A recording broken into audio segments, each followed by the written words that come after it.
Ladies and gentlemen, the Newton Nomadic Theater presents Story Slam.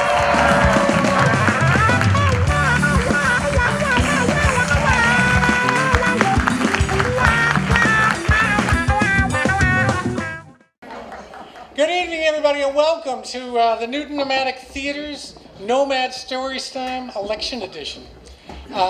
My name is Jerry Reilly. I'm one of the two founders of the Newton Nomadic Theater. And who here has never been to a Newton Nomadic play?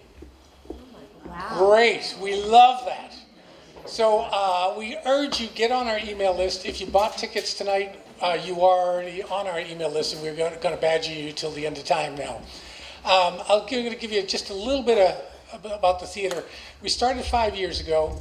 Our motto is keep it simple, travel light, and move from place to place. And that's just what we do. So what we do is we recruit some of the best actors, professional actors you'll see in the Boston area, including people you'll see on some of the downtown stages. And we mount these shows very simply, simple staging, simple sets. And then we do 5-week runs where we have a show going right now. It opened 3 weeks ago. We were at Boca Bella's for a couple of nights. We were at the Woburn Library for a couple of nights. We were at the Weston Arts Center for a couple of nights last week. We will be back here at Gregorian Rugs on Friday and Saturday this week. And next week we will be in the living room of Henry Finch and Pat Robinson. Every show we do a couple of nights in somebody's living room in Newton. And we close it out at Dungaren's Pub. If you've never been, you will be amazed at the quality of this theater. And it's small and it's intimate theater, up close and whatever, so get on our list. But enough about that, and on to this. Yes? And it's inexpensive. And it's inexpensive, yes. And, and free parking, so that's great. Thank you. So we're going to get on with the show, and I want to introduce our host tonight. Our host is a longtime friend of our theater. She has performed as an actress in one of our more unusual plays a couple of years ago. She has been a storyteller at a Nomad Story Slam, and we are delighted. Please give it up for our mayor, Ruthanne Fuller. Just realized you're not supposed to take it out. Oh, actually, can we give it up for Jerry Reilly first?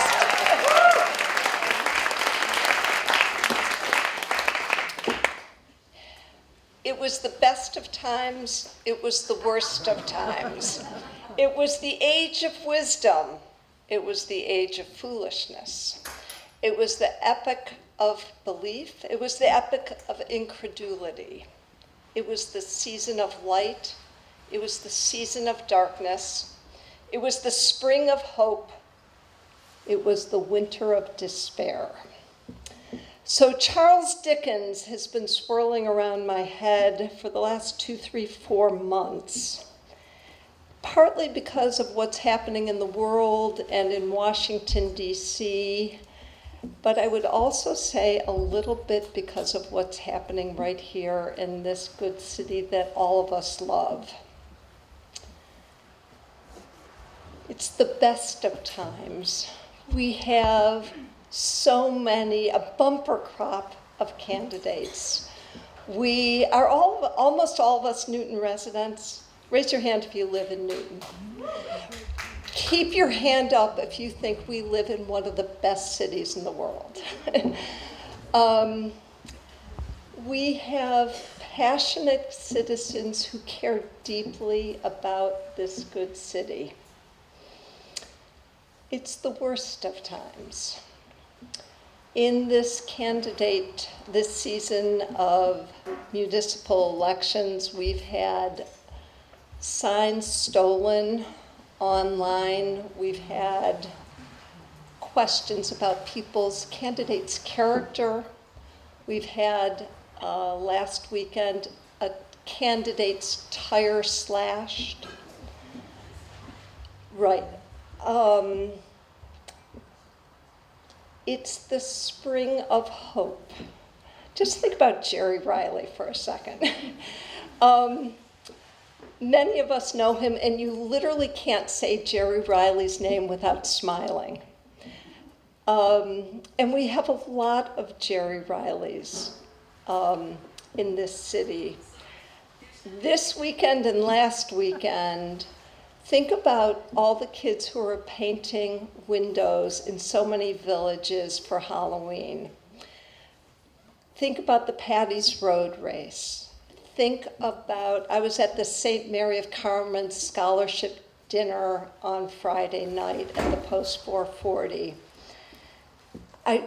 Sunday, I was at the 145th anniversary of the Myrtle Baptist Church. These are communities coming together who love each other and support each other. And yep, it's the winter of despair. We have, because of this election, because of the times we're living in, because we care so passionately about our neighborhoods and our teachers and our trees and our streets, we actually have neighbors not talking to neighbors. We have people thinking that this good city can't care for both our children and our elders. We have ill intentions being ascribed one candidate against each other. So to the candidates in this room, I gotta say, I give you so much credit for running. This is a weird, peculiar world with social media and Twitter and Facebook, with income inequality and climate change and fires raging in California. And you've had the courage to step forward and enter this arena. It takes such guts, and it takes guts to show up here tonight and reveal a piece of your humanity. Whoops, sorry, Jerry. Whoops, it's back. To all of us. And yeah, to the candidates, to each and every one of you, and to the people of this good city. We can do this. We can do this together. We can do it. We can move us forward without pulling ourselves apart. What did I do here, Jerry? Sorry, I bumped it. Sorry.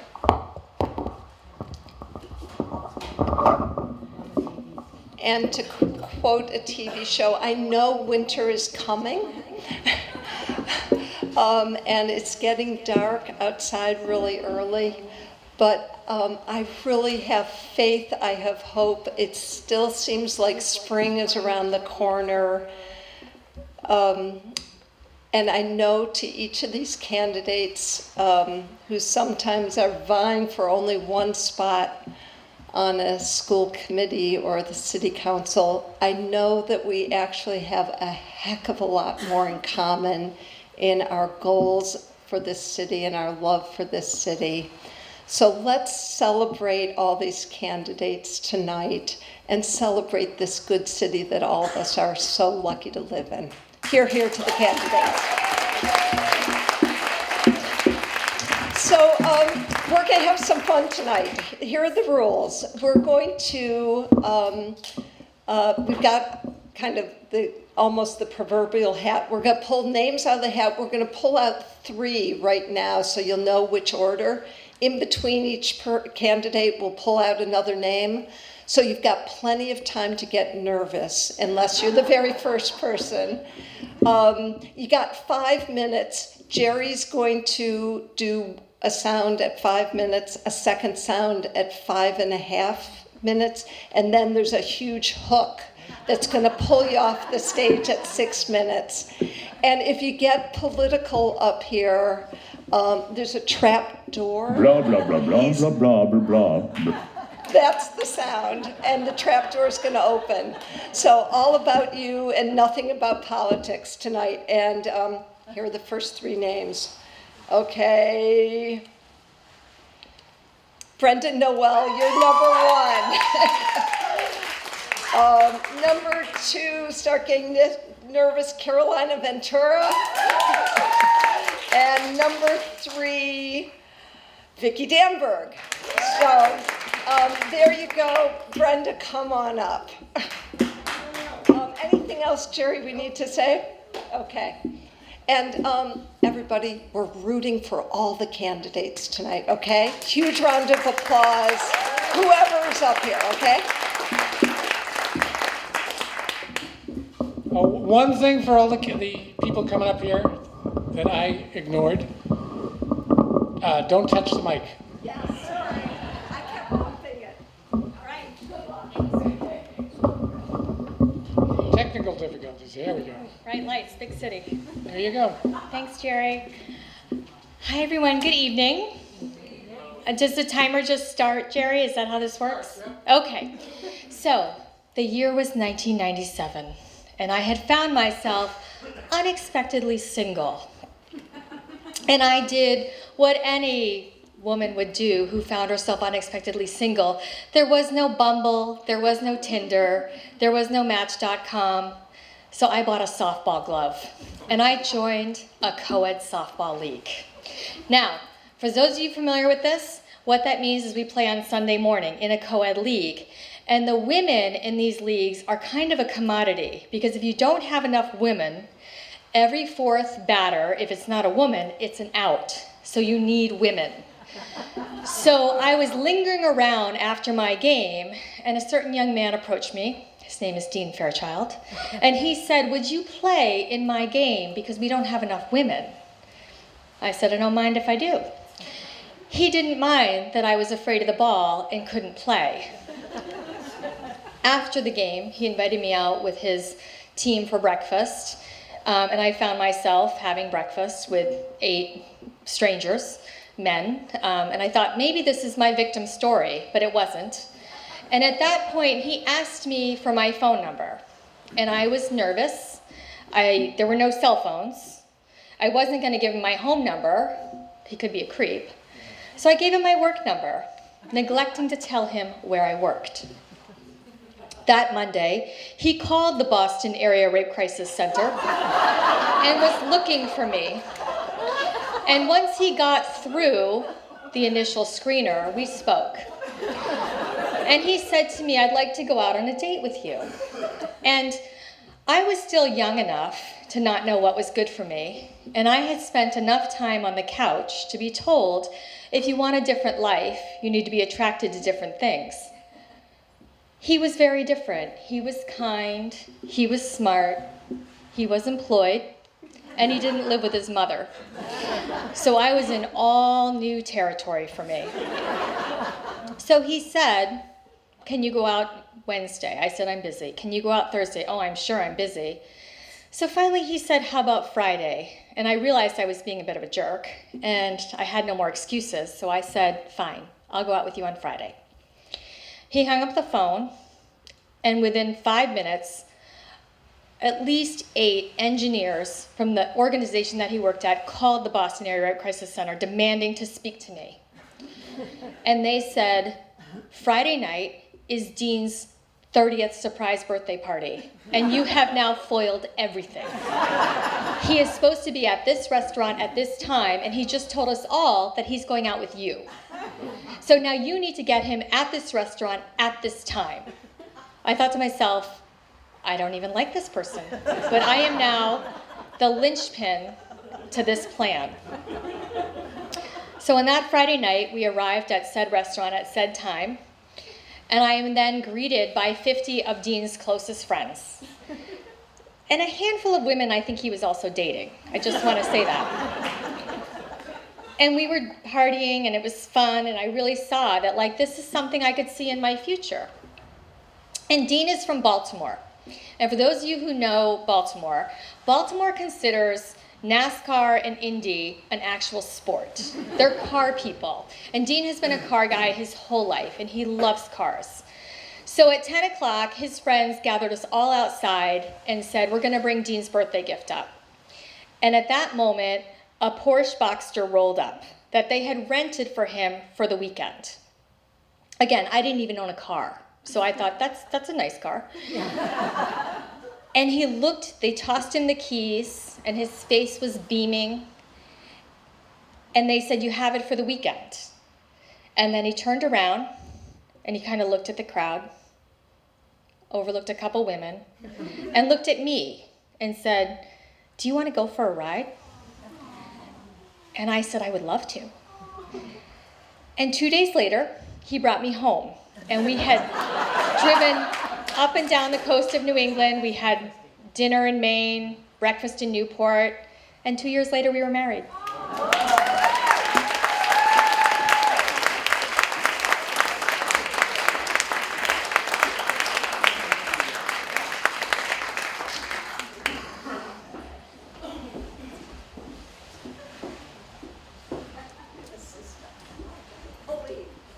Okay, after Vicki comes Tariq Lucas.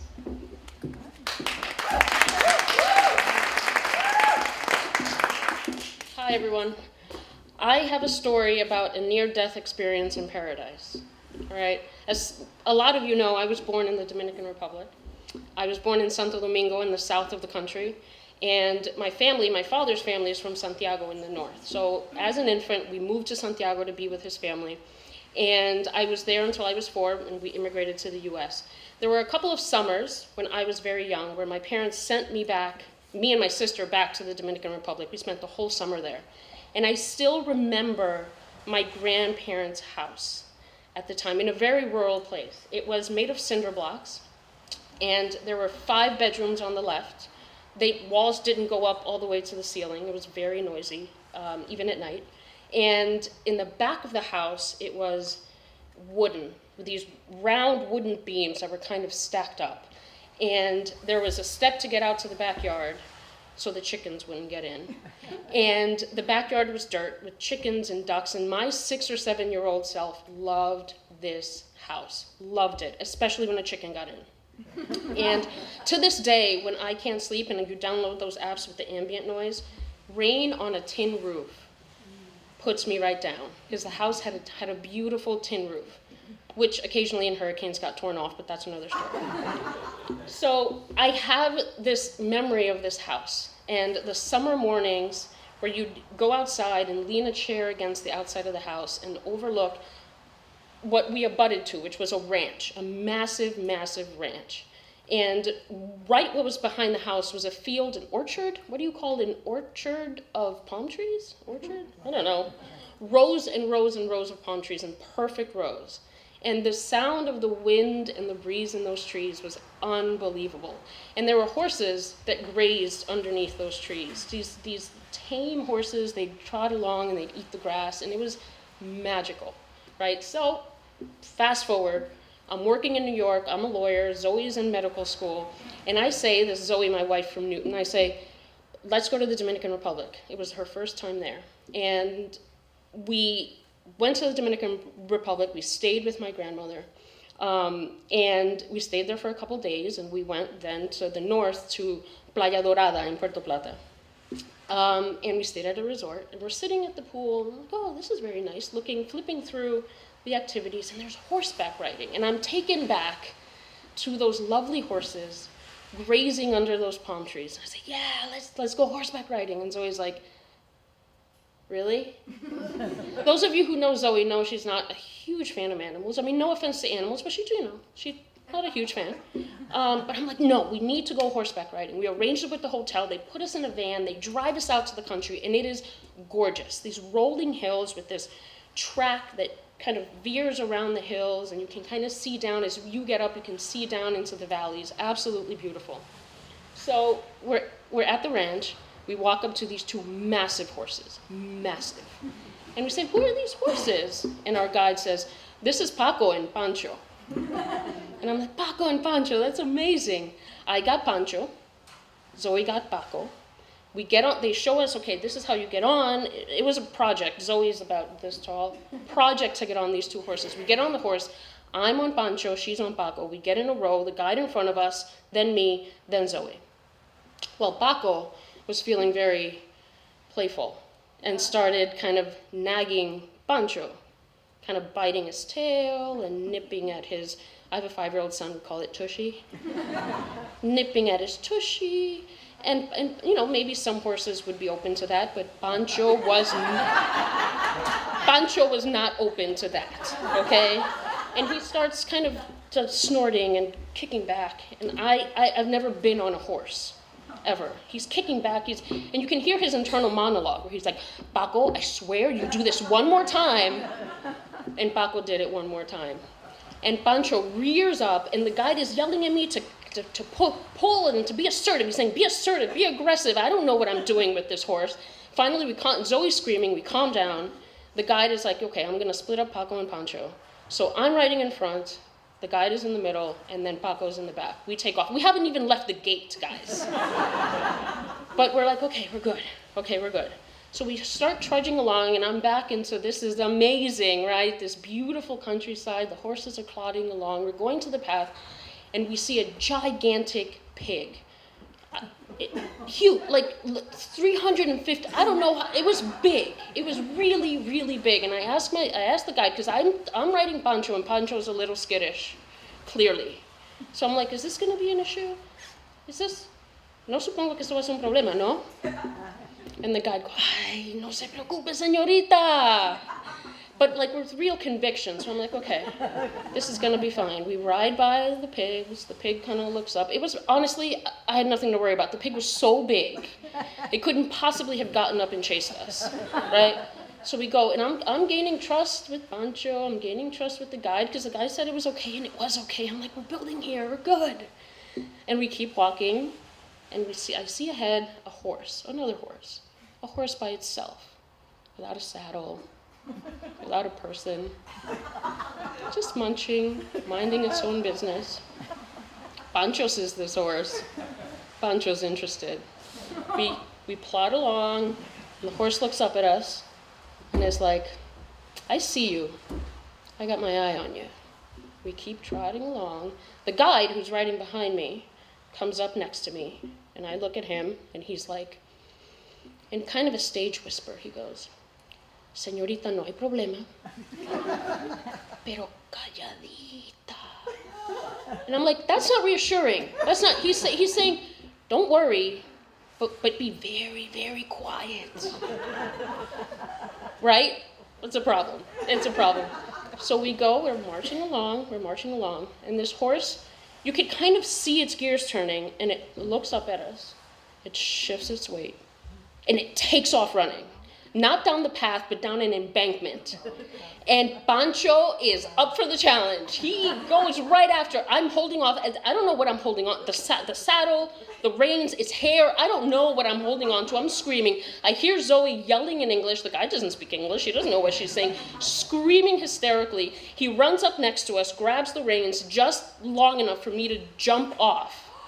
He releases the reins, and Pancho and this horse ride off into the sunset, literally, into the bush, as far as I'm concerned, never to be seen again. So I'm covered in mud. My life flashed before my eyes. I literally, one of those moments where you really honestly think, I might die right now. And we hike back up the embankment, and Zoe is beside herself. She is sure that I was dead because she couldn't see us in the bush. She's beside herself. She's screaming. She's gotten off her horse, refuses to get back on. So we hike back to the ranch. Took us 2 hours to get back to the ranch. And we get back, and the administrative, there was a secretary there who did kind of the appointments, and she was like, oh my God, this has never happened before, you don't have to pay us, and it's okay. The guide gets back on his horse, I suppose to go look for Pancho. And he goes, Señorita, perdóneme. And he rides off, and I don't know whether he ever found Pancho. For all I know, Pancho is still out in the wilderness. But that was my experience. My first horseback riding experience in the Dominican Republic with my wife. A near-death experience in paradise.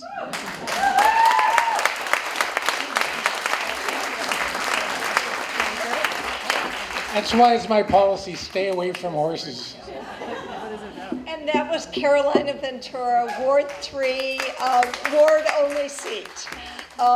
Nice job, Carolina. Vickie Danberg, who's Ward 6 at large, is next, and then Tariq, and then Brian Barash, you're up after Tariq.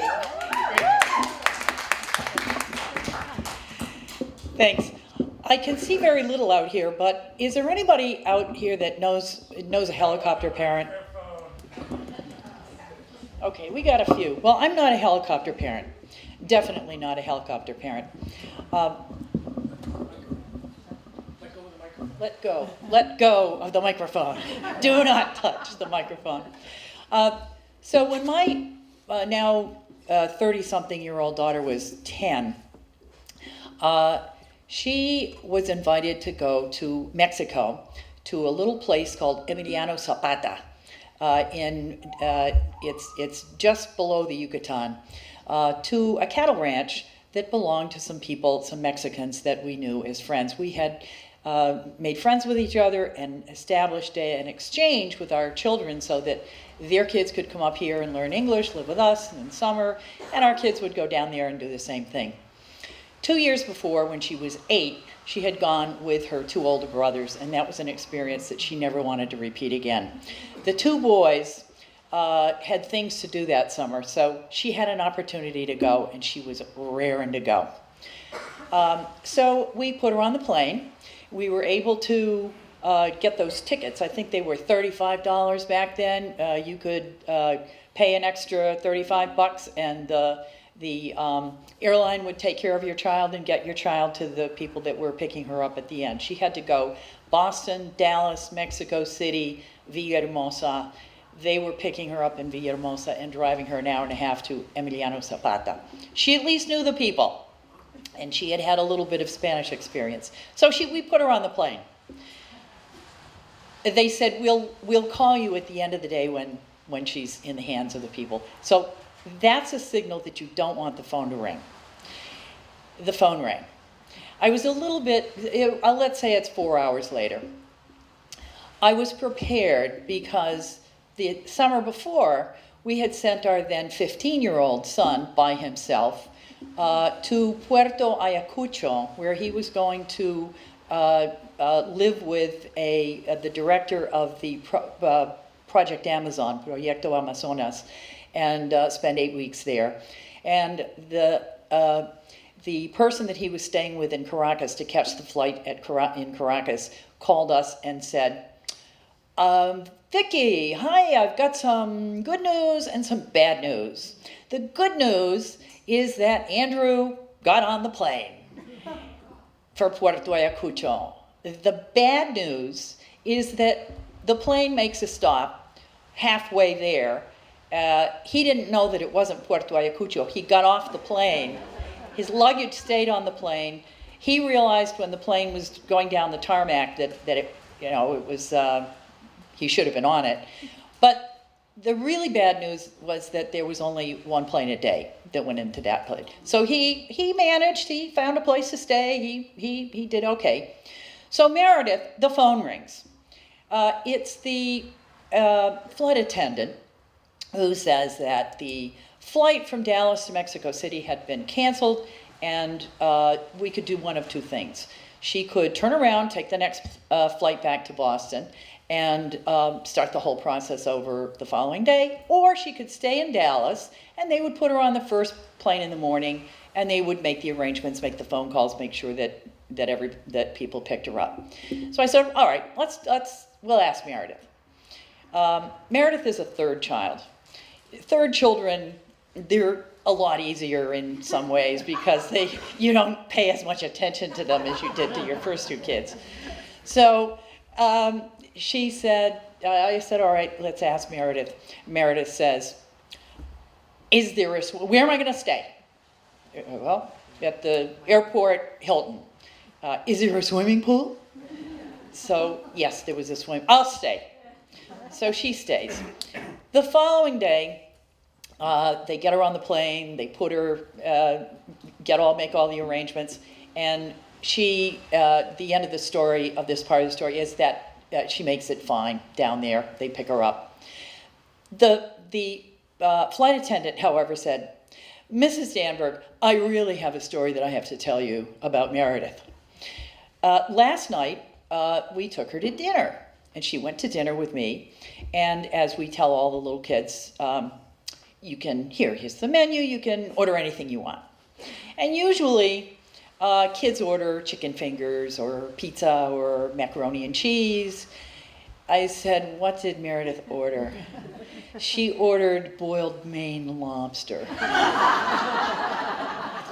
Because whenever my husband and I took our kids out for dinner, we of course cornered them beforehand and said, now don't order the most expensive thing on the menu. So the stewardess said, the flight attendant said, and you know, she, to her credit, she knew what to do with this thing. She got those crackers and she made it look like an unrecognizable lump of red stuff. She got every bit of meat out of there. She got down there fine. She had brought her rollerblades with her and her baseball Red Sox cap, which she wore backwards so that she could see. And I guess the end of the story is that she taught that entire town, Emiliano Zapata, to play street hockey.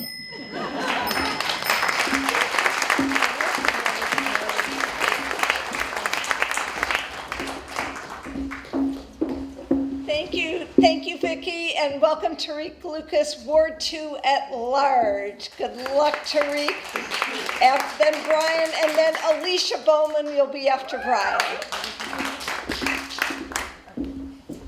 Don't touch the mic, don't touch the mic. So, hi everyone, my name's Tariq Lucas, and I live in Newtonville. But for anyone here who knows me, well, I know that's not everybody, but anybody here who knows me knows that I'm not from Newton, I'm from Brookline. So today I'm going to tell you about a couple of stories of my childhood that took place in Newton, not in Brookline. And the first one is when I was, I think, 4 or 5 years old, I went to a day camp at Mount Ida College. And it was a lot of fun, and we would take the bus there from Brookline to Mount Ida. It was me and my older sister, who's about 2 years older than me, and we would take the bus out to Mount Ida, and we would have the camp there. And on the very, very first day of the camp, when the day was winding down, we didn't really know what to do, my sister and I. We didn't know what to do. Do we get on the bus to go back to Brookline, or do we stay at the extended day camp? And so we stayed, because we were having so much fun. The problem is we were supposed to get on the bus. So we were just stuck at this camp and not really supposed to be there, but we had to get home. Otherwise, my mom was going to have a heart attack. So we didn't know what to do. And I think I cried, because I was lost. I wasn't where I was supposed to be. And it was me and my sister there, and we had nowhere to go. And a gentleman, who I don't know who it was, volunteered to use his car, and he drove me and my sister home all the way back to Washington Square in Brookline. And I don't know who that person was. I don't remember the person's name.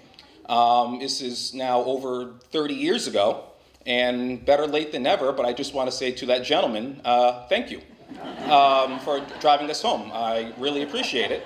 And that was very nice of him. He didn't have to do it. But also at that Mount Ida camp, everyone was having lots of fun. There was one day where we were having apparently too much fun and making too much noise. And we were annoying the camp counselors.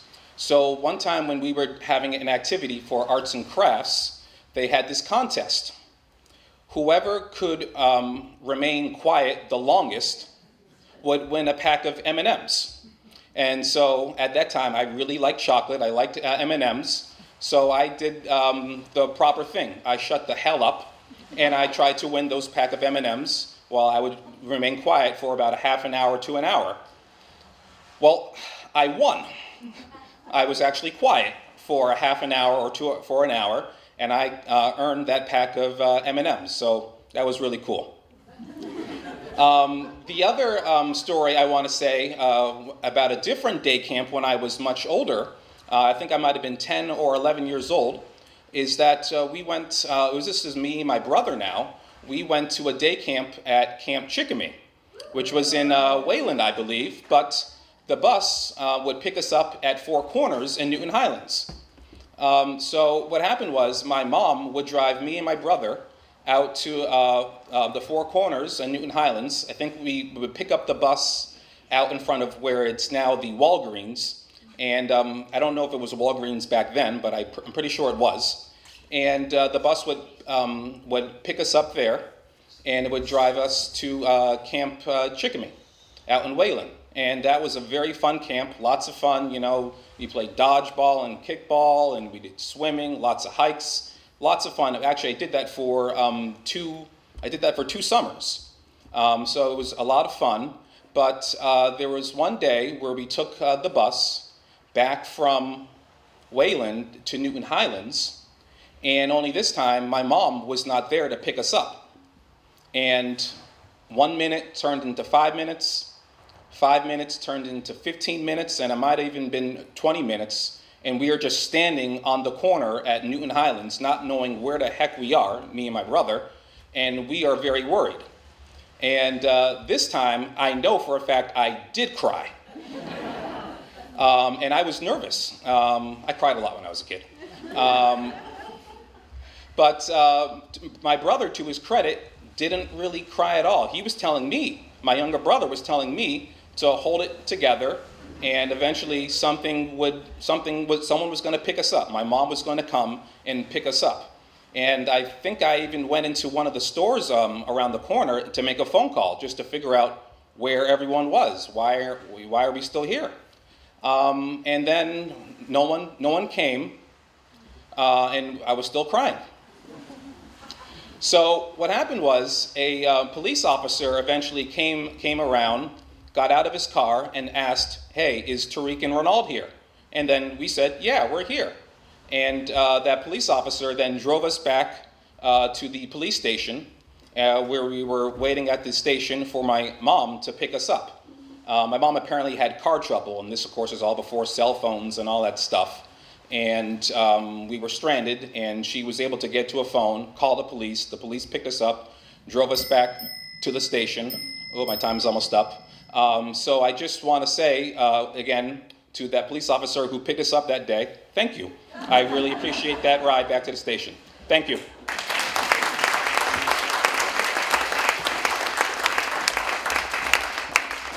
Hey, Tariq, that guy who drove you home to Washington Square, I was that man. You're welcome. And I love, Tariq, that the Newton Police Department again is a hero. Brian, then Alicia. Brian Bosh is Ward 2 for the ward seat. And then Jennifer Bentley, you're up after Alicia.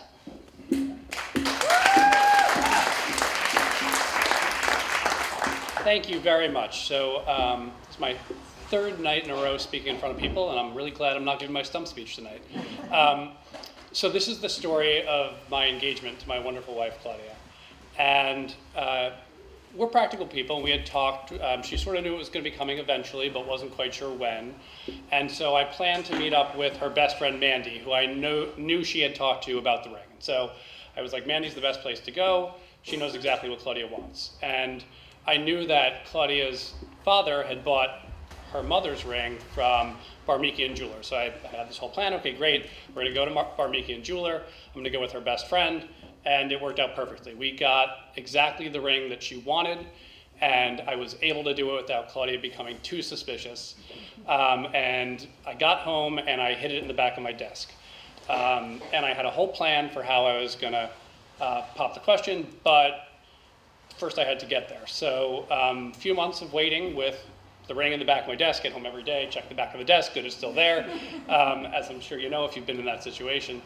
But finally, we got to the point where I was ready to launch my plan. And so there's some background here you'll need to know, and I'm going to watch out for the trapdoor because it tangentially involves politics. So I worked for Barack Obama when he first ran for president. And as a result of that, I was fortunate enough to attend his first inauguration. And with his second inauguration approaching, as I was preparing to get engaged, and Claudia had never been to DC, and we're big political people, and so we decided to go down to DC for the inauguration. And so we drove down on the 7-hour trip to DC, and the first problem was, so what am I going to do with the ring? Where is it going to be? Is it in my pocket? That's going to be too big. So how am I going to pull this off? So I had a messenger bag from when I was in college. And I don't think I ever wore a messenger bag before or since in the past 10 years. But I was like, okay, the messenger bag is the plan. Okay, but what's the cover? So I was in law school at the time, so I put a law book in there. And I was like, okay, this is great. I'm going to say I might need to study, which I think Claudia was skeptical of from the start, but it worked. We got through the car ride without too much trouble. We stayed at the hotel, and then the next day was the day before the inauguration. And so we get up, we get all ready, and she's like, oh, you have the messenger bag still. But we go out, and everything's fine. We go to museums, and of course, there's the security, so you go through the metal detector, bags on the metal detector, and of course I'm like sweating bullets the second they take the bag from me until I get it back, and she, I found out later, but I could tell, she's like, what is with this bag? What is going on? Are you gonna study while we're at the museum? But, so we're going through it, and it's with us the whole time, and then finally we get to where I had planned to be, and what I had planned out was, I have a friend from when I was consulting who worked for the then Majority Leader Steny Hoyer. And he was in the House office buildings, which are separate from the Capitol. And when I had visited him before, I had found out this cool thing about the House office buildings that I wanted to sort of use as part of this plan. So we go up to his office, and I had arranged to get permission from the Secret Service for us to go out on the roof, because I had done that before. It was really cool, but obviously with the inauguration, security was much, much higher. So my friend and I had to go through this whole thing to arrange for us to get permission to be out on the roof without getting shot.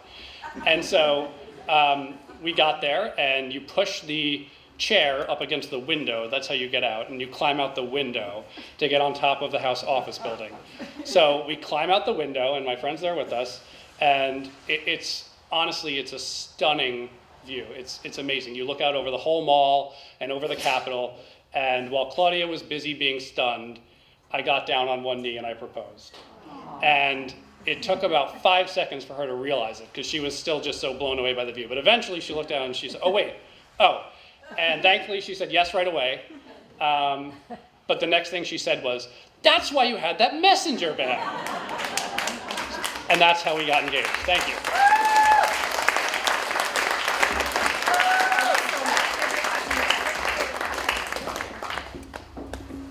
Good. 2 engagement stories tonight. This is good. Very nice, and happy marriages. Thank you. To Alicia Bowman, Ward 6 at large. You're next, but we need to pull a name. We've got a name. And then Jennifer, and then Pam Wright, you're up after that.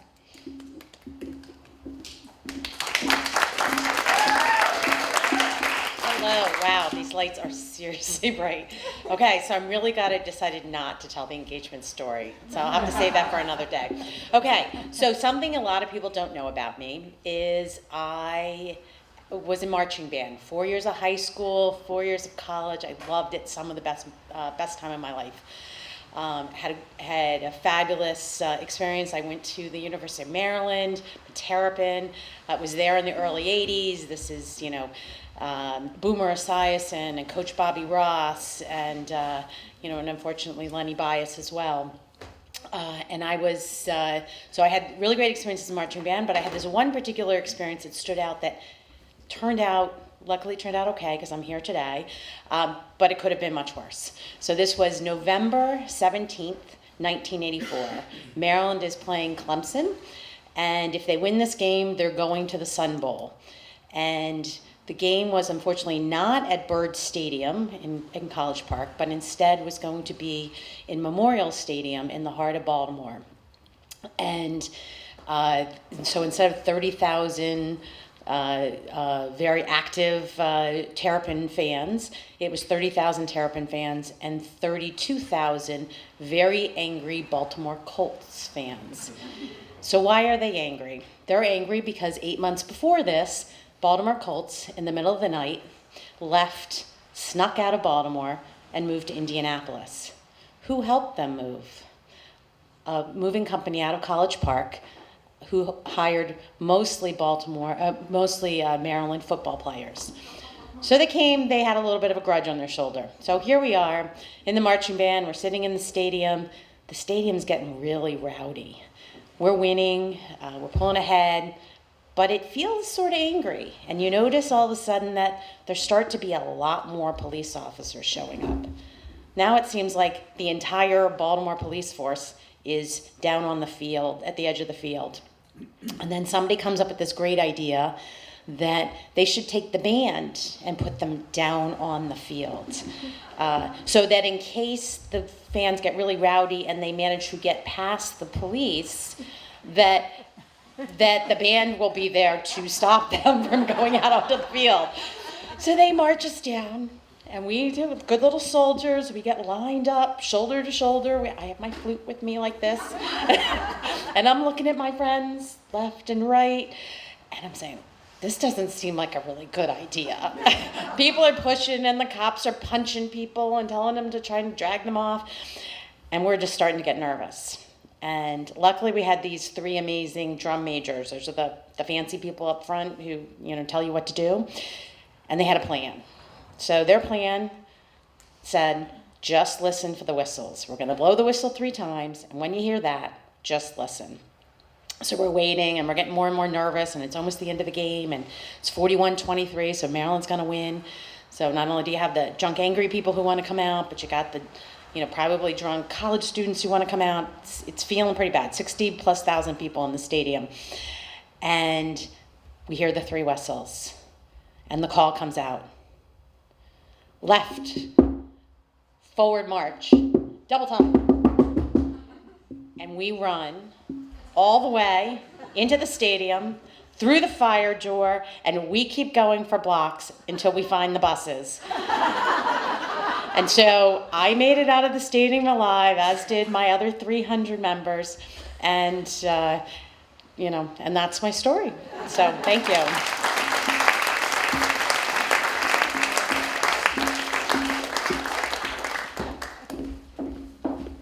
That's her story, and she's sticking with it. Okay, we're next gonna have Jennifer Bentley, Ward 2 at large, then Pam, and then we're gonna have one more person, and then intermission, and that one more person is Lisa Gordon. Then we'll break for, how many minutes are we breaking for, Jerry? 10, 15 minutes, and then we'll be back for the second half. Jennifer, you're on. We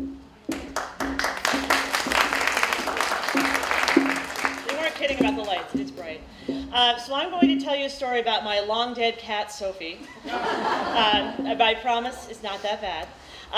We adopted Sophie back in 1997 from a friend of ours who invited a stray cat into his house one night and woke up the next morning with 5 kittens in his closet.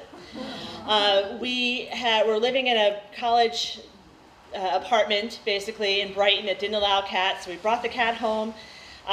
We kept on to her for about a month before we decided we had to move. We couldn't sneak around the landlord any longer. So we found an apartment in Watertown that was a 2-family, 3-story house. We had the 2nd and 3rd floors. It was a very narrow house. We had a kitchen and a living room on the 1st floor, and up in the eaves of the house, we had a bathroom and a bedroom. So moving day comes along, and we decide that we pull up in the U-Haul with a couple of friends. I run up the stairs, put Sophie in the bathroom, shut the door. We proceed to spend 2 or 3 hours taking boxes, IKEA furniture, crappy sofas, all this stuff that you haul back and forth, brought into the house. We were done by 12. Braden my husband gets in the U-Haul to drive it back, and I go upstairs to let the cat out. I walk upstairs to the bathroom, open the door, and there's no Sophie. So I'm freaking out. I'm thinking one of our friends must have used the bathroom. They opened the door. She snuck out, down the stairs, out the door, and she's halfway to the Charles River by now. So I call Braden up. I said, "You got to get back here. We lost this cat. Oh my God, I can't believe this. I'll be back in 5 minutes. Don't worry about it." So I go downstairs, and I'm outside, and I'm calling her name, and I'm shaking her treats. And he comes back, he pulls up, and goes, "Did you look inside the house?" I'm like, "Duh, of course I did." He goes, "I'll be right back. I'm going to look inside the house." So he goes up there, and he starts calling her name, shaking the treats, and we hear this little tiny mew. And it was kind of like when your smoke detectors start losing the battery and you hear a chirp, and you got to run around the house and see if you can find that chirp again. So we're running around this house trying to find it, and by the time, about like half an hour went later, and we are totally convinced that she's stuck in the soffit overhanging the porch outside. That she's, it's 90 degrees outside. She's in the walls. She's in the roof.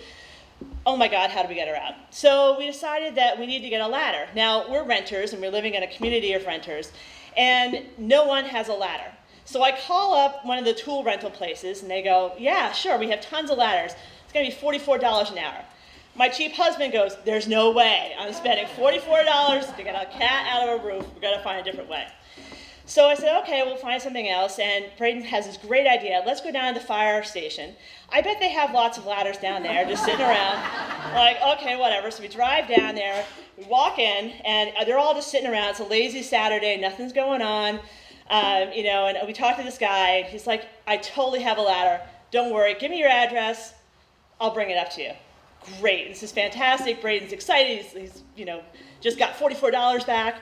And we drive home, and I'm standing outside waiting for this guy in his pickup truck. And all of a sudden, I hear sirens. I look across the way, and here comes a fire truck, full lights, sirens blazing, and they pull up in front of our house. I go to the guy, I thought you were going to bring a ladder. He's like, I brought a ladder. Like, no, that's not what I meant. I would have totally paid the $44 because I am totally embarrassed by now. We just moved to this place. There's a fire truck on our lawn. He puts out the stabilizers. He gets in the bucket. All the kids from the neighborhood come flying out of nowhere. Oh, fire truck! This is great. So he goes up into the bucket. He's moving around. Again, first day here, he cuts a hole in the soffit in this rental apartment. No cat. Oh my goodness. So we're trying what happened? Is she dead? I don't know. He comes down from the bucket. He goes, hold on a second, wait right here. He goes upstairs in all his full gear, goes up to our bedroom, starts knocking on the walls. We hear a mew. What had happened was she found a hole in the bathroom, had climbed up over the eaves, across the ceiling, and down the other side and into our wall. So he had to cut a hole in our wall, and out pops the kitten. She lived for another 14 years. So, thank you.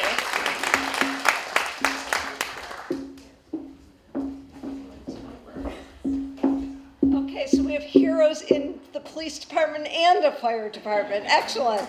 Pam Wright, Ward 3 at large is next, then Lisa. Jerry, before we introduce Lisa, let's pull the 3 names for after intermission, but we can wait because everybody's going to be after intermission. Good luck, Pam.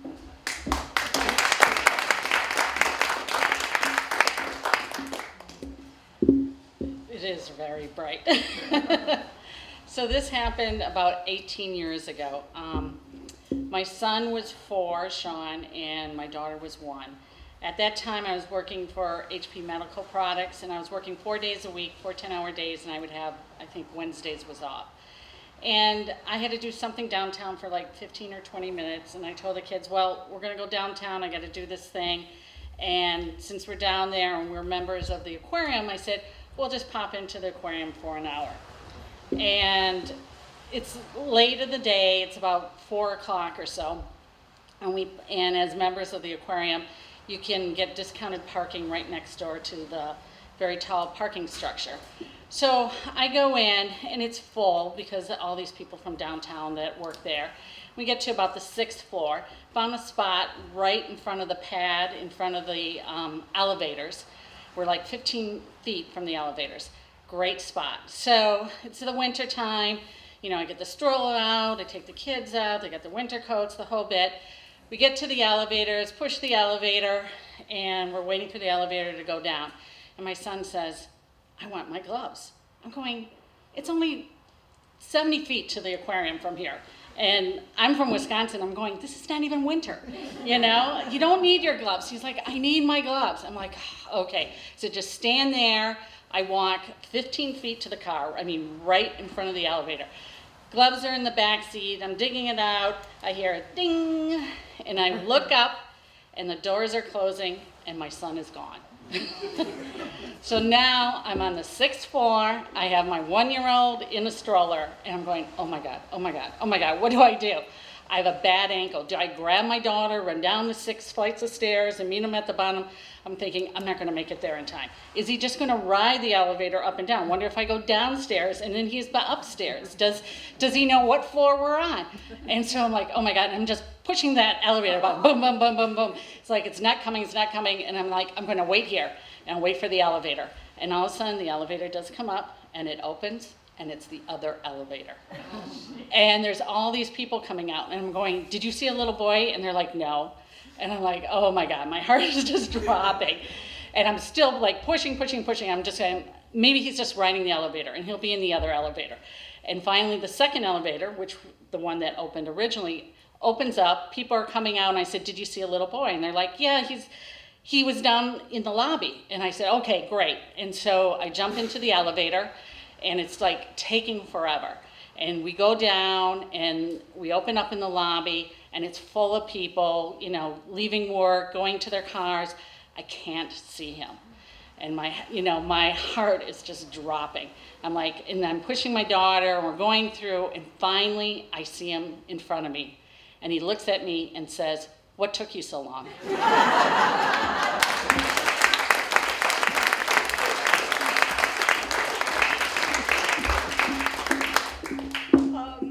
Lisa Gordon, you're Ward 6, right? Ward 6 at large, and then the next 3, then intermission, then the 3 after that will be Greg Schwartz, followed by Jim Cody, followed by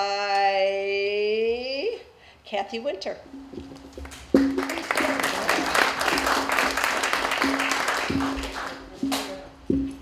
This is the story. Thank you. Yeah, I guess I'm the shortest one so far. This is the story of the first time that I experienced a hate crime. I was in elementary school at Mason Rice, and we were doing a unit on the senses. They had everything out, touch, feel, sight.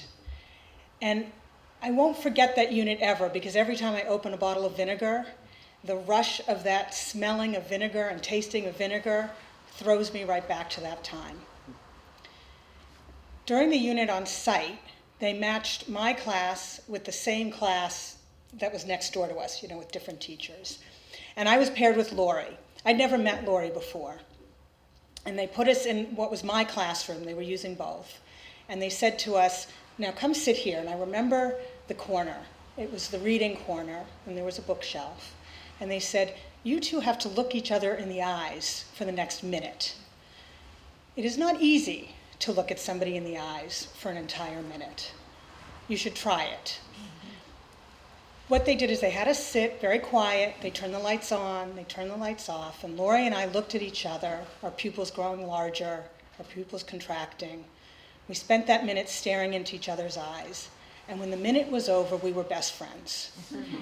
She was the first best friend that I picked and that she picked me. She wasn't the child of a friend of the family. She wasn't one of the children that I played with at school.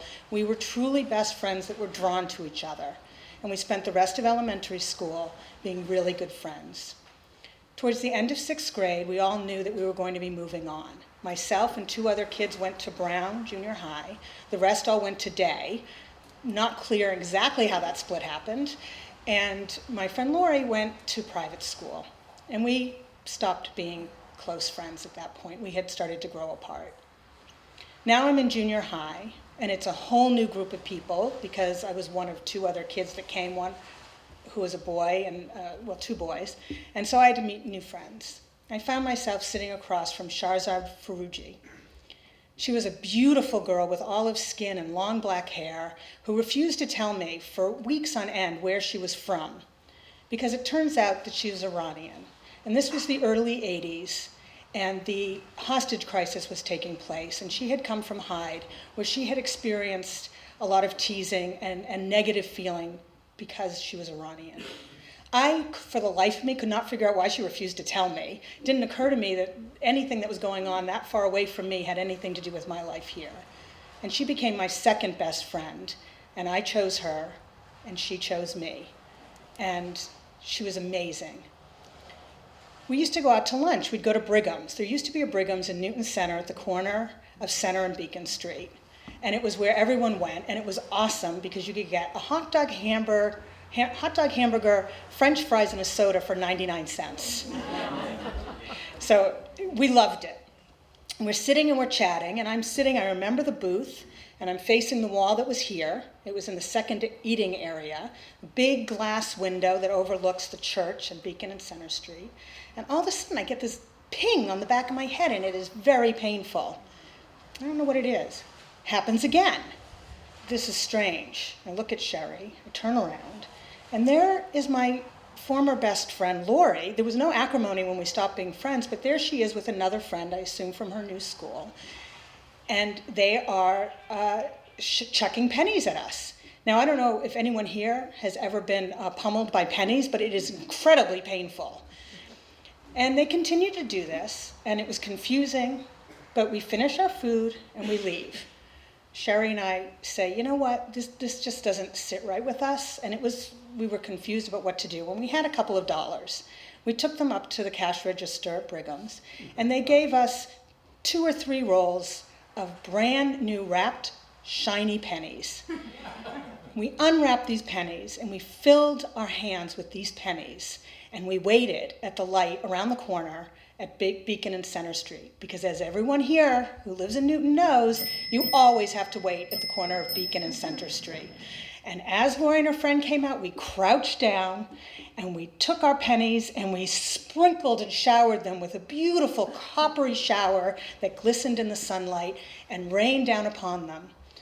I don't know what the look in Lori's eyes were when that happened, but I looked at Sherry and her eyes were shining. Thank you.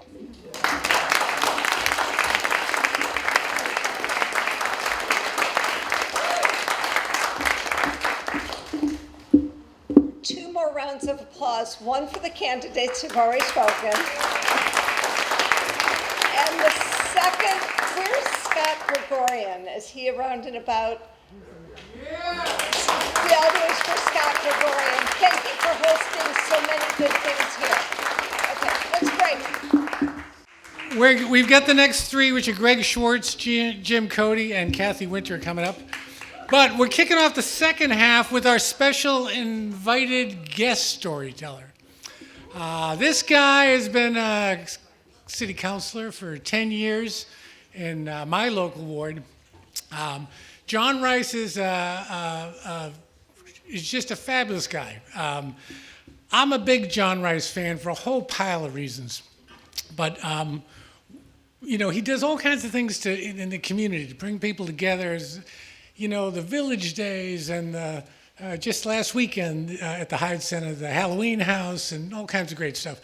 But the thing I admire about him most is he's got this trick he does. And I've seen him do it a bunch of times, and I'm dying to learn how to do it. And now that he's stepping down, I'm hoping he's going to tell me.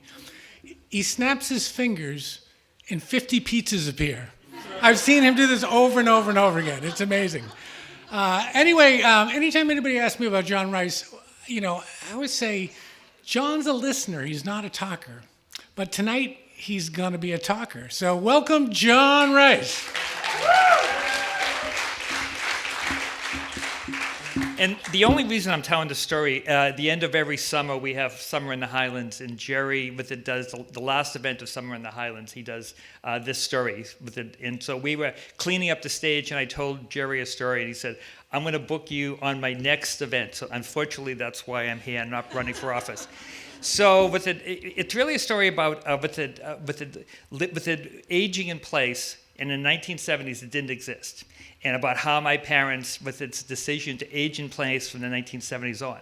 So my parents bought a house in Turner Street in Newtonville in 1961. So we lived there from 1961 to 1974. My sisters got married. We had a big old Victorian. So my parents decided this is the time and place to get a smaller house. And this is the house as they said, this is our last house in Newton because we're going to stay until the end. So they bought a small little house on Pheasant Street down by our Mile Playground, and we moved into that house. And that was I went to high school, went to college. My sisters had moved out. And, decades had gone by. My father had retired. My mother was doing a bunch of projects. And it's really about their decision about staying in the house until the end of their life. And fortunately and unfortunately, both of their lives ended in that house in different ways. So what ended up happening was, by the 90s, my father was getting a lot of problems. So we were going to New Wellesley Hospital every other day. We were getting emergency visits and with a number of trips. And so the 90s, from the mid-90s on, there was a lot of problems with my father. So by the time you got to 1999, his doctors basically said, now it's the time that he has to go into hospice. And we want to do it in his house, and it'll be really, really good for the family.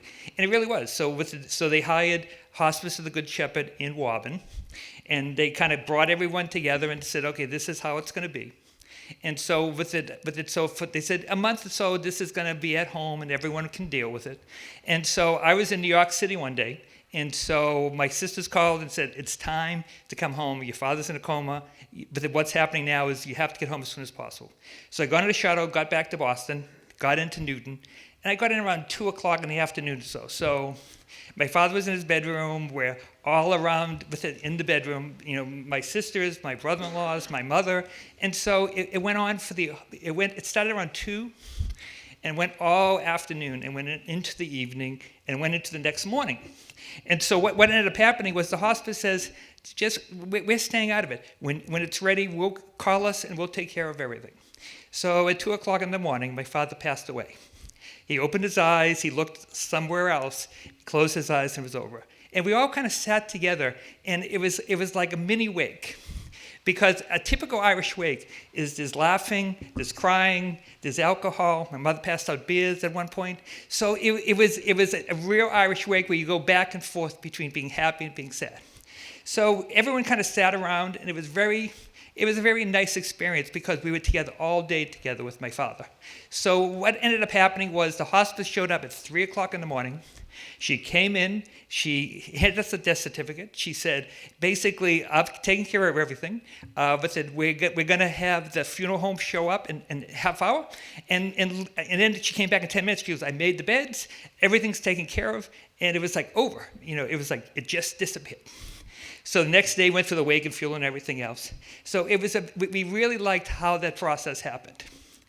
So my mother was still living at home, and my mother kept saying, I'm going to stay in the house. I'm not going to go to nursing home. My mother was in her mid-80s as well. And she goes, I'm going to just keep staying here. This is the house. We're going to stay here to the very end. She had a line that we kept saying, well, why don't we move in with the kids? Or why don't you move into a nursing home? And she basically said, I'm going to be carried out of this house, feet first. I'm staying to the end. I'm not leaving. So we went from 1999 up to 2003. Mother was having a lot of health issues, a lot of heart issues, a lot of other problems and issues. So we were coordinating between food coming in and medicine coming out. So it was going back and forth pretty good. My sister talked to my mother one June day at around 12 o'clock. And I was getting there around 12:15, got to the house. And no one answered the door, so I went around the house. I had the key. And so my mother had put her head down on the kitchen table. Once a day, she has her highball, and she had her highball. She had the Boston Herald, open to the Boston politics, because she said, if you're Irish, politics is the most important thing. And she basically had just put her head down, and that was it. And it seemed very peaceful and very nice. But we weren't prepared for this. This was not a hospice situation. So I sat with her at the kitchen table for a while. It was really, really nice. We just kind of sat there for like 15, 20 minutes. And I said, okay, now we need to do something. So I called my sisters. And my sisters, one lives in Marshfield and one lives in Framingham. They said, don't do anything. Let us get there. So I'm sitting there for a while. Time goes by, up to an hour. But both my sisters eventually come. They end up sitting down at the kitchen table one at a time with my mother as well. So they're going through their grieving process and really understanding what's happening. And it was really, really nice. So at that point, we thought it would be over. But my sisters said, well, we've talked to our daughters, and they're in Boston, and they'd like to come by and say something. They'd like to see Grandma. So this day is getting longer and longer. So we said, okay, we'll do that. We said, let's wait until my nieces come over, and that could be another hour or so. And while this is happening, my sister says, oh my God, the kitchen's a mess, and there's gonna be a lot of people. They said, let's start cleaning. So this gets where it gets really crazy. So what's happening is my sisters and my wife is there at that point. They start emptying the dishwasher and they're doing pots and pans. And my wife goes, is this a Irish Catholic thing because your mother's dead at the table? and she goes, this is really weird. I go, it is really, really weird. So this has never happened before. So I said, let's just kind of go with it. So they cleaned the kitchen. And so then my nieces show up. They deal with their grieving process. And then what happens is some of the neighbors who had lived there for like 25 years, they end up with it. This is getting longer and longer. So they end up saying, well, we've seen the activity and what happened. They said, well, live next to your parents for 25 years. We'd like to come in and pay our respects. So now we're realizing we're running a wake. So they come in, and it's like, okay, we're now around 3.5 hours, close to 4 hours from when I came into the house. So we've spent the whole afternoon there. So we call her doctor. He said, I can't do a death certificate. She's not in the hospital. Call the funeral place. So we called Blackington's, as my mother said, we gave them a lot of business. So we called them, and they said, sorry, you really need to go to Newton Police. And so, it has to be, they have to authorize by the police. So we have a discussion saying, it's not, so we don't call 911, call the normal phone number. So we call the normal phone number and say, my mother has died, but it's not an emergency, so don't rush over. So, but the great response of Newton first responders, within 5 minutes, first the fire trucks come screaming in with sirens on. And the firefighters come running into the house, and then a police car comes flying in. A couple of police officers come running into the house, and we're like, "Slow down! It's like everything's fine. We've been here all day. Don't worry about it." And so they kind of like stood around for a while, and within a minute or so, there's 2 EMTs come running in with all their gear, and they come. Where's your mother? And they said, we have to start CPR. And my sisters were like crying, don't start CPR, she's been dead all day. So they said, sorry, we have to start CPR. That's the rules, unless you have a do not resuscitate order. And they said, do you have that? And we all raised our hand. We all do. We have one in Marshfield. We have one in Newton Highlands. We have one in Framingham. We don't have any here. So they said, you need to find one. So now my mother's file cabinet is right next to the kitchen table with her. So everyone starts pulling out file cabinets and handing. And so finally we found a do not resuscitate order. And we said, fine, that's what, we have proof. And the EMT, it was really, really nice, saying, legally, I have to see it because we could be sued and everything else. She sat next to my mother. She ran a strip and said, okay, now we can do the official death certificate. Then the Newton police were talking to us and saying, we need to do a police report, so can you give us the details? When did she pass away? Well, 12 o'clock. Well, now it's 5 o'clock. What really happened? Well, I said, well, I was there for a while, and then we had to wait for my sisters and had to wait for my nieces. And then when I got to the point where the neighbors were coming by, it was like, okay, let's. So what ended up happening was they said, okay, what medications was she on? My sister had this tray of hot medications and this medication, and he goes, it would be all that night, so we're just going to run just medications. So eventually the police report, they said, okay, now you call the funeral home.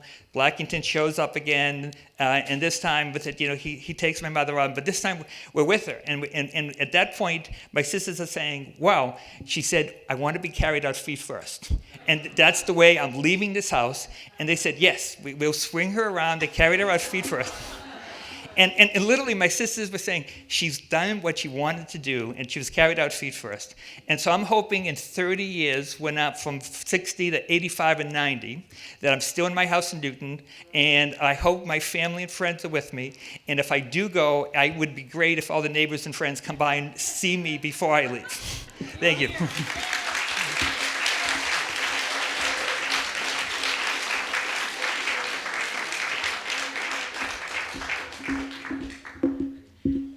love this. For all the candidates out there, just weave in police, fire, and ambulance, and it's a hit. To Greg Schwartz, Ward 6 at large. Thank you. So I'm not going to talk about DNR. That's exactly how it happens in the hospital, though. So this is a story a long time ago. This is the summer that I was age 16, turning 17. And it's, I guess it's a life-altering story. It's an experience that occurred when I was a camp counselor.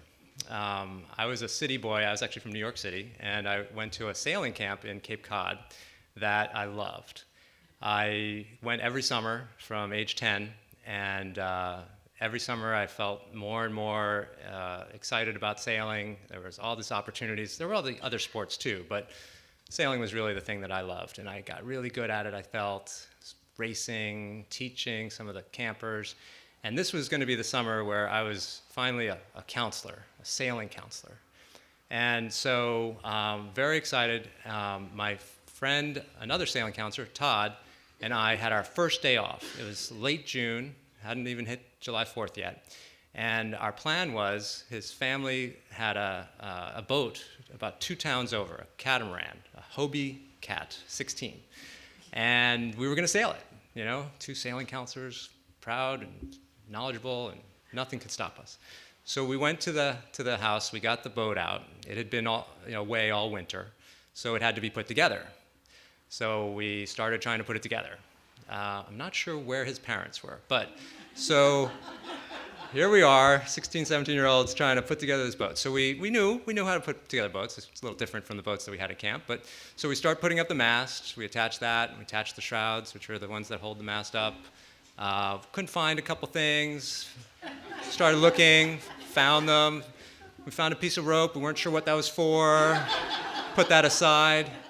We started getting the sail on. We had to find the jib. It wasn't there. We went back and forth to the house like multiple times. It took all day, actually, and it was a beautiful day. I mean, the sun was shining, the wind was blowing. It was Cape Cod Bay, beautiful water. We were just looking so forward to taking the sail. But it took a while to get this boat ready, and it finally was probably pushing on 4 or 4:30 in the afternoon. It was starting to blow really hard. We're getting... we've been looking forward to this all day, and it's going to be even better. So just before we got into the water, and just before we pushed off, we said, wait a second, what are those little plugs? Turns out there were 2 plugs, one for the back of each of the catamaran pods that had to be put in to keep the water from filling. So we did that. So we were like, great, okay. Phew. So we go out, we push out, and it's blowing, and it's great. And I've, never really been on a Hobie Cat before, but I've seen the pictures, the guy hanging out on the trapeze. My friend Todd is steering, and I'm hanging out on the trapeze, and we're going over the waves, and we're having a blast. The problem is that it's gotten pretty windy, and the waves have gotten pretty big. And something I didn't realize about catamarans is that when you're up on a heel like that, the bottom pontoon sometimes has a tendency to, the tip of it, to dig into the waves, and you kind of stutter for a moment when that happens. And so Todd's like, just, kind of put your weight back. Put your weight as far back as you can. You can stand behind me as I'm, because I'm on the trapeze. He's steering. I'm all the way on the back, trying to keep that, all 90 whatever pounds of me there were, trying to keep that bottom pontoon out of the water. Well, it didn't work. And sure enough, the pontoon was under the water for too long, and we kind of pitched forward, kind of like tripping over your shoe. So we're in the water, and he's like, no problem, just grab the riding rope. So it turns out that piece of equipment that we had forgotten, that we thought was just a piece of rope, was the riding rope. So because it's not a regular one-hulled kind of boat, you can't just stand on the centerboard and lean back. You don't have that kind of leverage. You're standing on the bottom pontoon, and you're kind of straight with it. So you don't have that leverage. So you need a rope to kind of hang out. So I get in the water, I swim over, and I take out some rope from the trampoline, the thing that holds what you sit on, tie it to the gunnel, and we use that. And sure enough, it works. We pull it up. The water's pretty cold, by the way. It's not even July 4th yet. No sharks, but... So we get back up, and we're back up. We're a little shaken, but good enough. We start sailing. We've gotten blown pretty far out, actually, at this point. We're like, why don't we just turn around? Well, it turns out the wind was coming from the shore. The waves were coming from the shore. We're pretty far out, and sure enough, what happens? We flip again. And this time, it's not so easy. First of all, we went over the other side, so I have to swim and untie this rope, which was too short, tie it to the other side, and we use that, and we pull it up. And what we find is that when you pull it up, it's great unless it keeps going. So you pull, it comes up, and then it keeps going, and it went over the other side. So then you got to tie it to the other side, pull it back up. We did this about 10 times. Each time the water felt colder and colder. It's getting cold, it's getting dark. So we're pretty tired, and we're both standing on the bottom pontoon, kind of holding on to the top one, and we're kind of getting tired. We're not even focused. It's really a weird position to be in. Kind of numb, and I remember feeling like my fingers were getting tired, and it was really hard to grip things. And I remember going through my mind, not to be maudlin, but this is pretty bad. Like, this would be really stupid to die out here. I was from New York. I just knew exactly what the New York Post headline would be, honor student, everything was looking good. Died. And I knew what I would have done reading that. I'd be, oh, that's too bad, and then just keep going. So I was pretty disappointed in myself. And then just while we were standing there, something weird happened. The boat, I guess, because the wind was blowing it, kind of turned it, and the wind got underneath the sail and kind of picked it up and actually lifted the boat up. And so the sail went up, and it kept going, it went over the other side. But we realized this was happening, so we just waited for it to happen the next time, and I don't know how many more times, but we finally got the timing right so that when the wind brought the sail and the mast up, if we jumped just at the right time to the other side, we could keep it flat. So we did. And so we clambered on, exhausted, freezing, it's getting dark. The only thing that Todd kept saying was, "Goddamn Cindy," his sister. He didn't have a good relationship with her. He figured she was in the house. "Why doesn't she call somebody? Doesn't she know we're not home?" So I don't know how much time passed, but ultimately, out of the kind of darkening dusk, we see a small Boston whaler. And there are two guys in it in these slickers, and they say, "Are you okay?" I say, no! The last thing I wanted to happen was for them to get the wrong message and say, "Okay, well, let's just go." So they brought us in, and we were okay. We were freezing. We got taken to the hospital, checked our temperatures. We're 93, 92, whatever. But nothing bad happened. Lost some brain cells probably. It's okay. But what I took away from that experience, you could say deep, like you got to be prepared, think about the consequences before you do things. But really, we couldn't really blame his sister because she actually had called these guys to come and get us. They were the fire department. So it really was our fault. But what really I took away from that is just never go on a Hopi cat. And I have not been on a catamaran since then. That's it. Thanks.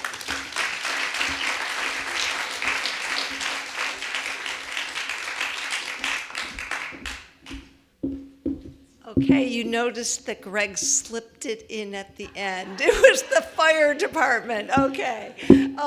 Jim Cody, Ward 3 at large is next, and we have to pull. Then followed by Cathy, and then after Cathy, Andrea Downs. Hello, everybody. So everybody kind of understands, I think, that Albie and I have a large family. So what I didn't realize is that my 20 years of the Marine Corps experience was what was necessary to have a 10-person family, a 10-child family. So that's served us well. So this story, we always have good stories about our kids because there's 10 of them, so we can come up with something all the time. So this is particular ones on the number 8, 9, 10, the number 8 child, Mariella. And this goes back 9 years ago. So Mariella had decided to go back to Venezuela to live with her father to finish her last 2 years of high school. So Albie and I were heading down for graduation from high school, and then the rest of the plan was Mariella would stay for a couple of years of community college down there, and then eventually come back up to the United States when she, did her thing and stayed down there a little bit.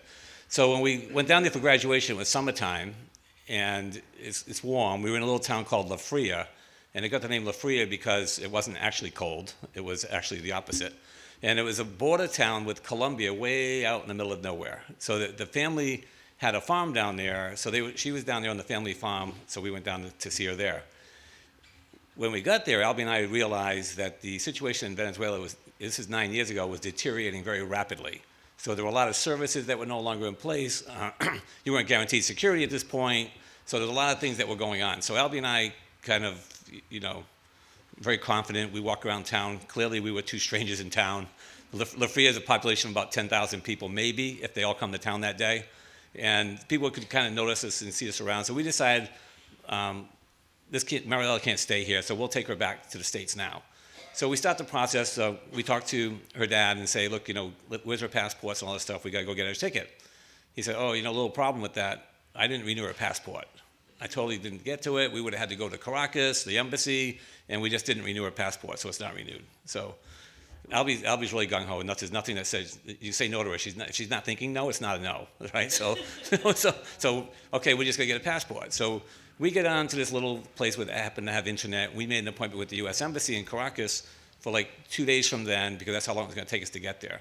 So we're in this little town. It's an hour from the airport, barely any roads, hardly any bridges that are functioning any longer, and the airport only has like 2 flights a week.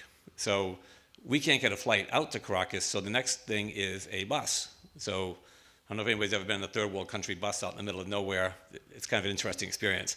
My previous experiences of doing that was with a bunch of Marines. It was a little bit safer feeling, but actually being with Albie's pretty much almost the same thing, because she's a very confident individual. So we're out there. We get a bus ticket. We get all this arranged. Clearly, Albie speaks Spanish. Mariella speaks Spanish, so that's all good. I can understand a little bit. I can understand when things are starting to look bad, but I'm not good at talking it. So we get on this bus ride, and it's going to take 18 hours to get to Caracas, because we have to go through a variety. Is that like an angel coming off? So it's going to take 18 hours to get to. I better speed up my story a little bit. So we take 18 hours to get to Caracas. There's one stop in the middle on the way. The unique thing about Venezuela at the time is the economy was really starting to go bad. So I had a cargo Schwartz on, and we had to have cash, because the only thing that would work down there. So I had pockets stuffed with cash. It was clearly obvious that we had a lot of cash, so we wouldn't put it in our suitcases, so we got like that. But people must have thought we had something going, because nobody bothered us. Like, nobody was coming over to take our cash or anything like that. We had laptops, we had everything that you shouldn't possibly have on this bus trip. So we get halfway up, and Albie says, I'll get off here, I'll get us a snack at this little road stop somewhere in the middle of nowhere, literally nowhere. And they get off the bus and find out they can't get back on. So I'm on the bus, probably the only one on the bus that couldn't speak Spanish, all by myself sitting there, and like an hour, no, not an hour, maybe half an hour later, they come back on the bus, and Albie goes, oh, you're good, you're still here, you still got the money, you still got, everything's still good, yeah, we're good. So we continue on. Through the night, you can hear the bus hitting bushes, trees, everything else as it's making its way through the rural areas. Again, a lot of bridges were out. The trip was longer because you had to go around where bridges used to be. We get into Caracas in the morning. We have an embassy appointment at like 9 a.m. by the time we finally get there. And we arrive like maybe 8 o'clock. So we said, okay, we got to get a cab. But the cab drivers down there didn't want to pick up anybody, had a lot of luggage, because that meant you could possibly wreck their vehicle. So we kind of like hid our luggage to the side, got the cab, we come out, also we pull the luggage out, start throwing it in. So the guys look at us like, okay, whatever. So now we got to get to the embassy, because Mariella has no passport. We have to get back. Our tickets are coming up in another day or so, so our flight tickets home. So we get up to the embassy, and it's a nice area, gated community, like you would see in an embassy row almost anywhere. So as we drive in, we notice there's a huge line, and then to get into the embassy, it's like a big, big, long line of people. But there must have been 200 or 300 people in line, and this was in the morning, first thing. So we get there, and we pull up, and the person there tells us, you know what, you can't park here. And we're like, well, what do we do? And they said, actually, you can't even take your luggage. You can't do anything here. You got to simply take the luggage somewhere else. We're like, where? Like, we have no place to take our luggage. So Albie decides, you know what, we got to get Mariella her passport. So that's priority one. They jump out of the car, they get the passport. So now I'm left in the cab with our luggage, all the pockets full of cash, and I got the driver. It's not really a cab; it's kind of a private auto. But so we're in this car. He doesn't speak any English. I speak no Spanish. So I said, well, we got to go around again. So I'm signaling, let's go around again. So we go around, loop around, come back, and Albie's still there. Albie's like, I can't, what do you want me to do? So it's like, I said, what are we going to do with the luggage? The guy's trying to get rid of me, and I'm trying to find some place to be, right? So we did this like 3 times. We orbit the embassy, and it was kind of a bad situation. Going down there, I knew it would be kind of tricky, so I'm friends with Jim McGovern, the congressman out of Worcester, and he's big in South America, because I had his phone number on my cell phone, so if we really got a real jam with the embassy or whatever, Jim McGovern was going to get a call, and he knew it. So we're still circling around. So finally the guy, he's trying to get rid of me. So he's stomping along some of these gated communities, and he talks some guy in a gatehouse to take my luggage and everything, right? So I don't know anything about this. I'm like, whatever. I can't do anything else. If we lose the luggage, we lose the luggage. So I got to get up to the embassy to help them out. So I give it in. The guy tears off a piece of cardboard off a carton of something he's eating, and he writes a number on it. He puts like number 9 or something on this piece of cardboard. I'm like, I'm not even sure what that's for, right? So I get up to the embassy. I go up, and I discovered that there was a U.S. citizen line, which actually had no people in it. And then there was the line of people that were trying to get to the U.S., and it's huge. So I just walk up around everybody and go on up. So I was a Marine. I get up there. There's a Marine at the gate, like a little booth, and the Marine's in there. Hey, Semper Fi, buddy. Hey, how you doing? Go right in. So Albie's in there, and Albie's usually good at running the show. So she's in there trying to get the passport. So Mariella had just turned 18 in June, and this was like late July. So they said, well, we're not going to give her an emergency passport because there's no emergency here. She's 18 years old. And Albie's like, clearly this is my daughter. Where's she going to stay for the next 2 days while you guys figure out how to get her a passport that's not an emergency? So this is going back and forth a little bit. So finally I said, look, here's the deal. I was a Marine for 20 years. Our kids are in the service. We got kids serving now. We got Gulf War vets. I'm a vet. My brother's in Vietnam vets. Our whole family has served the United States of America for 30 years. We are not leaving here without a passport. We want a passport right now, right? So now they're all looking at me like, so, okay, this guy's really upset. I said, and I get my congressman on the cell phone. I'm actually not kidding. So I can get him on here if you need him. So the guy goes back, comes around, and get another manager. They come out and they look at us. And finally the guy goes on and goes, you know what? Thank you to you and your family for all your service and all this stuff. We actually decided that this probably warrants an emergency passport, not because of you guys being so forceful and being military and all that, but just because I think we'll just do this so you guys can move on. We'll give her a 30-day passport. So that was kind of the interesting thing. So now Albie goes, by the way, Jim, where's all the luggage? I'm like, well, that's a good story. I said, while you were worried about this one, I didn't want to break this pot to you because I don't actually know where the luggage is. I said, it's down the street in a gated community, but the guy gave me a ticket, to pick it up. And she goes, oh, let me see the ticket. So I said, here's the ticket. She goes, that's the ticket? It's like, it had the number scribbled on it and all this stuff. I'm thinking, she's like thinking, this guy's gullible. There's no way we're going to get this back. So we would go trucking down here. I didn't give him the cash, so I had all that in my pocket because all was going to go to Mariella's ticket the next day. So we get down to the gatehouse, and I hand the guy the ticket. He's got all the luggage right there. Albie's in total shock that it actually happens. And we were able then to grab another cab and head to our hotel at the airport, which is not like an airport hotel like you're thinking here. It's like a unique hotel with guard service and all this kind of stuff. But anyway, that was a little trip with 10 kids. We have a lot of international flavor in our family, so we have a lot of these kind of little stories that happen. But that was an interesting one, how we got Mariella here. Now, Mariella, for many of you know, Mariella is Max's mother. So, 8 months later, there's little Max born in St. Elizabeth's Hospital. So it all worked out. So,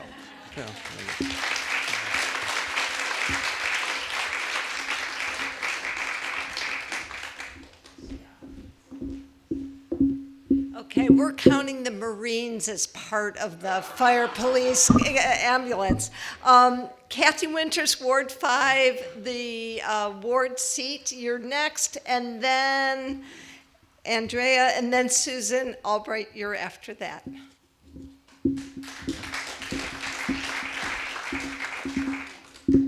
Hi. So I'm going to tell you guys a story that happened about 9 years ago in my house. And at that time, I had 4 children under the age of 10. So life was incredibly hectic and harried.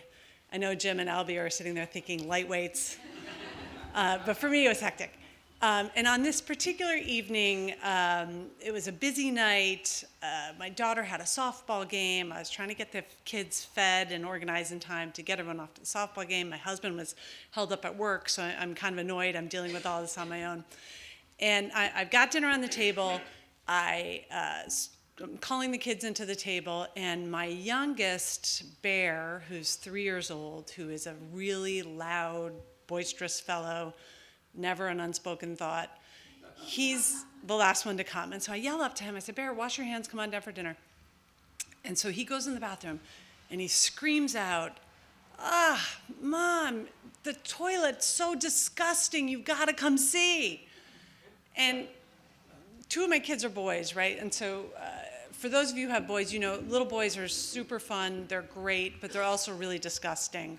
especially when it comes to the bathroom, right? They're a mess. I don't know how they do it. I don't know how they get, because they're so low to the ground. It should be really easy, but it's just everywhere. But also, they can't flush the toilet, and they love to talk about anything that comes out of their body. So at this night, as I said, I was kind of at the end of my rope, so I cut them off right away. I'm like, look, I'm not coming up there. Just flush the toilet, wash your hands, get down here. And he yells back. He's like, I'm not going to flush this. I'm not going near that. You get up here. You do it. And I just don't have time. I'm trying to get everything organized. I said, Bear, just leave it. I'll deal with it after dinner. Come on down. So he comes down and he climbs up on his seat and he looks at his siblings and he says, you guys, upstairs in the toilet. And I just stop him right in his tracks. I'm like, listen, buddy, I've had enough of it. We're not going to do any more bathroom talk at the table tonight. Stop it. And he's kind of glaring at me, upset, and the siblings are kind of thinking, what's up? So we keep eating, and the minute my back is turned to get up to get something, he starts in again. So anyway, in the toilet, and I just wheel around on him. I'm like, that's 2. That's it. You don't want to get to 3. And so he's kind of taken aback, and then I launch into some lecture about how we're not going to do this bathroom talk at the table anymore. We're taking control of things. We're going to act like a normal family who doesn't talk like that at the table. And the kids are all kind of looking at me, and Bear finally is quiet, and he's sort of grumpily eating his chicken nuggets, looking at me. So finally, dinner's wrapping up, and we've got to get to the softball game. So my daughter runs upstairs to grab her cleats, and I hear her cry out and scream, Mom, there's a dead chipmunk in the toilet. And there's Bear, slamming down his hands. I've been trying to tell you guys for the last half hour. So sure enough, we run up there, and there's a dead chipmunk in the toilet, which is very disturbing because it's been there for a long time. And it's just, and we're looking at it, and then the kids, they just start laying in on me. They're just like, Mom, maybe we could have saved it. We could have resuscitated it. I'm like, no, there's no way, And then, my 10-year-old is just like, well, Mom had to get all crazy with her lecture about how there's no bathroom talk. So you just can't win. So there's no time. We got to get to the softball game. So, I can't get rid of this thing. It's just a quick, put the toilet down and skedaddle. And my only satisfaction that evening, I mentioned I was annoyed with my husband for being late. I did get to send him an email that said, honey, when you get home, will you get the dead chipmunk out of the upstairs toilet? So, thanks.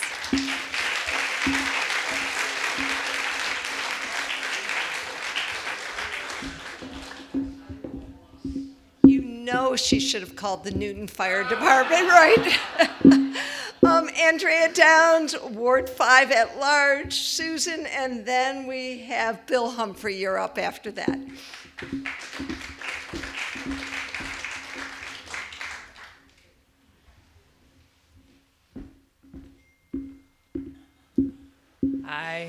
Oh man, is that bright? So I'm going to tell you another story about my father, who you may have remembered from my last story, but if you didn't, I grew up in a really small town. Kennebunkport in the winter had maybe 3,000 people total, and we walked most places, especially to the post office.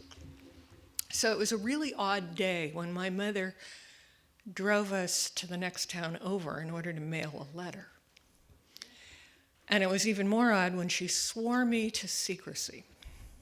Don't tell your dad. I said, okay. Promptly forgot about it. Now, you should know my father was born in 1926, so by the time he was 5 and his mother left his father, another story, another day, it was the Great Depression. So my father learned to be extremely frugal. And we grew up with not just, coupon clipping. He was really good at that. But he would do things like he would buy from the source. He went to the dairy farmer down the street, skimmed off the cream. Making butter in a mason jar was something you invited friends over to help you do because it was really tedious, but we did it. He made his own bread. He had a specialty. We even did a skit about it when we were teenagers and he was hitting his birthday. I forget which one. What he had found was a store in the middle of Arundel, which is just inland from Kennebunkport, where they salvaged things that fell off trucks. And his specialty was dented cans of food. I'm still here. We figured out the botulism thing. But probably his coup de grace was when he went to the source, he went to the piers. And he came home one day with 20 pounds of fresh tuna. We'd only had tuna in cans until then, many of them dented. But 20 pounds of fresh tuna is quite a challenge, even for a family of 5. We had tuna that night. It was delicious. We had tuna the next night. We had tuna the next night after that. By the 4th night, I was inviting friends over to help eat the tuna. By the 5th night, I was inviting myself over to my friend's house. And so were my brothers. So my father also subscribed to the newspaper, and because it was a paid subscription, he read every word of it. Don't want to waste anything. One morning, he was sitting at the kitchen table, his glasses on, gotten through Metro, sports, comics. He was at the very back of the newspaper. And we had Inlanders. Dear Abby was for big city newspapers. We had Inlanders, her sister. As he's reading Inlanders, he said, "Oh, Afy." Oh, we were wasps. We had funny names for each other. "You didn't." And she's like, all innocence. What? What are you talking about? "You wrote Ann Landers about me." She said, what? Let me see that. And the penny dropped. I'm thinking, that letter? And I'm starting to back out of the room. And he's like, I can see the fight coming. And then he goes, "Ha! She says I'm a goddamn jewel." That's when my mother wrote about my father to the newspaper.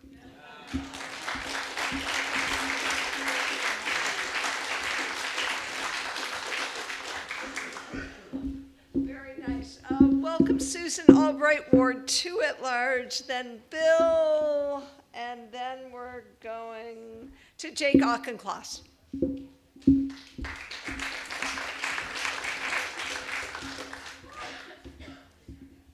Well, it really is bright here. Don't take it off. Okay. No, I got it. It's fine now. So when I was a kid growing up in Newton, I think I was known for singing everywhere I went. I would sing on my way to school and sing on my way home. I loved to sing. It was great. And then, so I joined the chorus in high school. I joined the chorus in college. And then I got married, and I thought, well, gee, I have 2 kids, and we could be the next Trapp family singers. But it turned out that my oldest son, David, many of you might know him, he can't carry a tune worth a damn. I tried on every car trip where we went long car trips, David just can't carry a tune. So I figured, okay, that's the end of that. So fast forward now, many of you know that I spend some of my time in the summer on the Cape. And my younger son has 2 dogs, my grand dogs, and he's a chef. And when he's working, I'm responsible for walking the dogs on the Cape. So we walk, there's no sidewalks where we live. So we walk up and down a big circle to take the dogs for their afternoon walk. And I sing to them. And I sing these songs which I sang to my kids when they were little, which I have since learned are politically incorrect. Some of the words that my younger son doesn't like have to do with growing up in a boarding house where everything is growing old.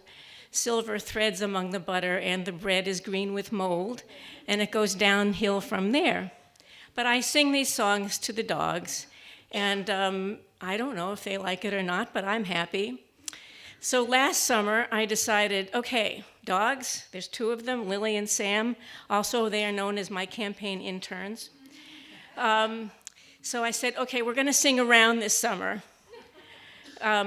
I don't know if you know Oh How Lovely Is the Evening, but I said, okay, Lily and Sam, I'm going to teach you this song. We're going to sing it in a round. And I had about as much luck getting them to sing around as I had teaching David to sing a tune.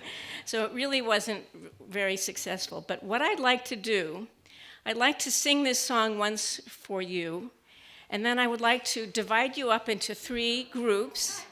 And please indulge me because I am desperate to sing this round with somebody. So let me just quickly, many of you may know this song. It's, oh, how lovely is the evening, when the bells are sweetly ringing, ding, dong. Ding dong. You would think the dogs could learn such a song, but no. Lily seemed to show some interest, but Sam would not participate. But I think you guys could do this. Can we sing this song together once? How many of you know it? Many of you know it? Oh, not many know it. Well, let's try and learn it together. You ready? Oh, how lovely is the evening, when the bells are sweetly ringing, ding dong, ding dong. Do you think you know it, or do we have to do it one more time? You know it, okay. So how about we do this way right here, and then there's a middle group right here, and then this group right here. Are you ready? This is going to be great. This is going to make me feel terrific. All right, this group will start. Ready? Oh, how lovely is the evening, Oh, how lovely is the evening,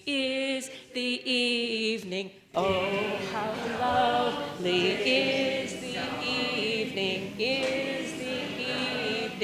when the bells are sweetly ringing, ding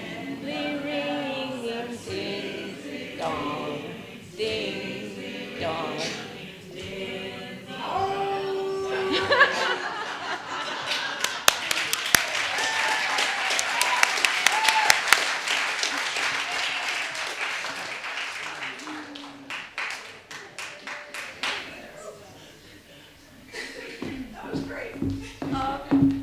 Humphrey from Ward 5 for the ward seat, but do we have other names to pick out here, Jerry? Is Jake is going to be the end? So Bill, you're second from the end. Thank you for your patience. Then Jake.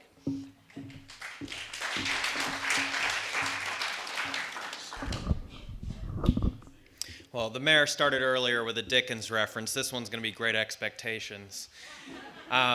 So the summer before college, my dad and I decided to take one last big trip together.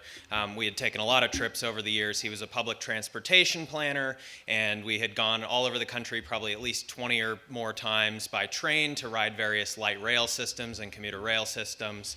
But I hadn't been to South Dakota because Amtrak doesn't go to South Dakota. So we had to make a special effort for that so that I could get the lower 48 done before college. So we got off the train in Denver and we rented a car and we drove up to Hill City, South Dakota, which is this really tiny tourist hub. And the first morning we went and rode a tourist railroad, but we needed something to do in the afternoon. And we knew that, the next day we were going to go see the big ticket stuff like Mount Rushmore. So we weren't going to do that. We needed to figure out something else. We had 2 options on the table. But they were equally far apart from Hill City in the opposite direction, so we had to pick one. Now, I am a big fan of national parks and monuments, so I said, let's go to Devil's Tower in Wyoming. It's right nearby. That one you might know as the big looming white rock from Close Encounters of the Third Kind. But my dad, he's more of a fan of tourist traps, or he's one of those people that likes to call them roadside attractions. And he forgets the trap part of it. So he had heard great things about Wall, South Dakota. So he said, we're going to go to Wall, South Dakota. It's 80 miles down the road. No problem. We'll do that. Now, the town of Wall is even smaller than Hill City, and what they have going for them is an interstate highway that crosses the entire state of South Dakota. They have a very large tourism budget. They have a 1930s pharmacy, and they have a dream of world domination. So we get in the car and we head on down, and almost as soon as you get out there, you start seeing the billboards. And this is the big thing about Wall, South Dakota, is the billboards, which draw people from all over the place to go see this. So you'll see these signs, oh, you're 80 miles away, 75 miles away, 50 miles away from the paradise on earth that is Wall Drug. So we're starting to see these different signs, and a lot of these are kind of maintained in the style of, the early automotive tourism age. They look real old-timey, and you got things like refreshing free ice water, and homemade donuts, and coffee for only 5 cents. There's also, for some reason, a sign that's promising you, like a different Steven Spielberg movie, that you are in fact going to get to see a real live dinosaur, so bring a camera. Now, these signs are so famous that South Dakota natives have started putting them up all over the world, from Afghanistan to Antarctica. So you're 7,000 miles away from Wall, South Dakota, or you're 12,000 miles away from Wall, South Dakota. So we're following along all these signs, okay, we're trying to get hyped up, trying to give it the benefit of the doubt, and we pull off, into the exit here, into this town, the mythical pharmacy, the titular Wall Drug, and it's a strip mall. And sorry if that was spoiling anyone's big vacation plans for next summer, but I just want to be upfront that it is, in fact, a strip mall. Sure, the whole thing is pharmacy-themed, I guess, if that's a theme, but it's a strip mall at the end of the day, and even my dad was starting to get a little disappointed. And so, what they've got there, they've got a store that's got this real bad animatronic of a dinosaur that doesn't really work, so not exactly Jurassic Park. And they've got, a bunch of stores with tchotchkes and cowboy hats and things like that. There's a lot of Harley-Davidson themed merchandise because of the annual Sturgis motorcycle rally. But of course, I've been to the Harley store, the outlet store in New Hampshire, so that's not even particularly remarkable. But I'm like, all right, let's pull it together. Let's get something here. We're going to get a milkshake. This is a classic old-timey drugstore. They've got to make good milkshakes here, right? So I'll get a classic American strawberry milkshake. It's got to be good, right? No, wrong. Worst milkshake I've ever had in my entire life. It looked like Pepto-Bismol, and it tasted like Pepto-Bismol, which I think is taking the drugstore theme a little far. So at that point, I'm like, all right, we're heading back. So we get back in the car. We got to go 80 miles back. And, my dad's kind of trying to play it off like, oh, isn't it great? It's such a great con. They really got everyone. And I start in on one of my classic rants, just like, no, this was a huge letdown. You completely failed us here. No one would come here if there weren't people just going here and getting disappointed and then lying to everyone else to pass on the curse like a horror movie. And I'm going to tell the truth from here on out about Wall, South Dakota, which is, of course, what I'm doing tonight. So now you all know.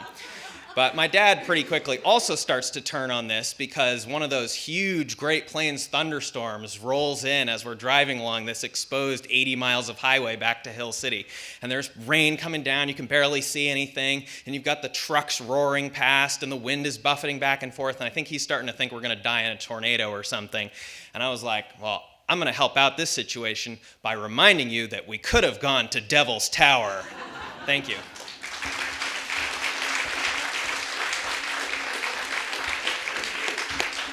I'm a huge fan of Wall Drug. I really, that is an amazing place. And I wasn't planning on telling a story. I'm going to tell you a little story. He just inspired me. Bill, the other place, did you happen to go to the fabulous Corn Palace while you were there? No. Oh, well, also in the same vicinity is the fabulous Corn Palace. So we went to the Corn Palace. It's basically the same thing, signs and signs like this is this huge thing. It's some municipal building. It's a basketball court or something. And every year they decorate the facade with ears of corn and turn it into like a sculpture. So one year it's the Taj Mahal, the next year it's kind of cool. And I got a T-shirt. So I come home and I was over to see my friends Scott and Nancy. They had a 2-year-old at the time, Jay. And I come in with this T-shirt and the little kid says, what is this? And I said, Jay. it's the fabulous Corn Palace. And I'm just goofing. And I start doing this thing and I talk in this low voice. Jay, you've never seen anything like it. It's the fabulous Corn Palace. It's the most amazing thing. It's fabulous. And I just keep kind of doing this thing, and he's just wide-eyed. And I'm just, embellishing, going on and on. So anyway, I go home. The next day, Scott calls me up. Jerry, stop with the Corn Palace. I'm like, what? He goes, I put Jay down for a nap today. I come in to get him, to wake him up. He's standing there rocking, going, I'm the Corn Palace, you're the Corn Palace, you're the Corn Palace. And then like I had put him into some hypnotic state. So anyway, I'm real big on Wall, South Dakota, is what I'm trying to say, Bill.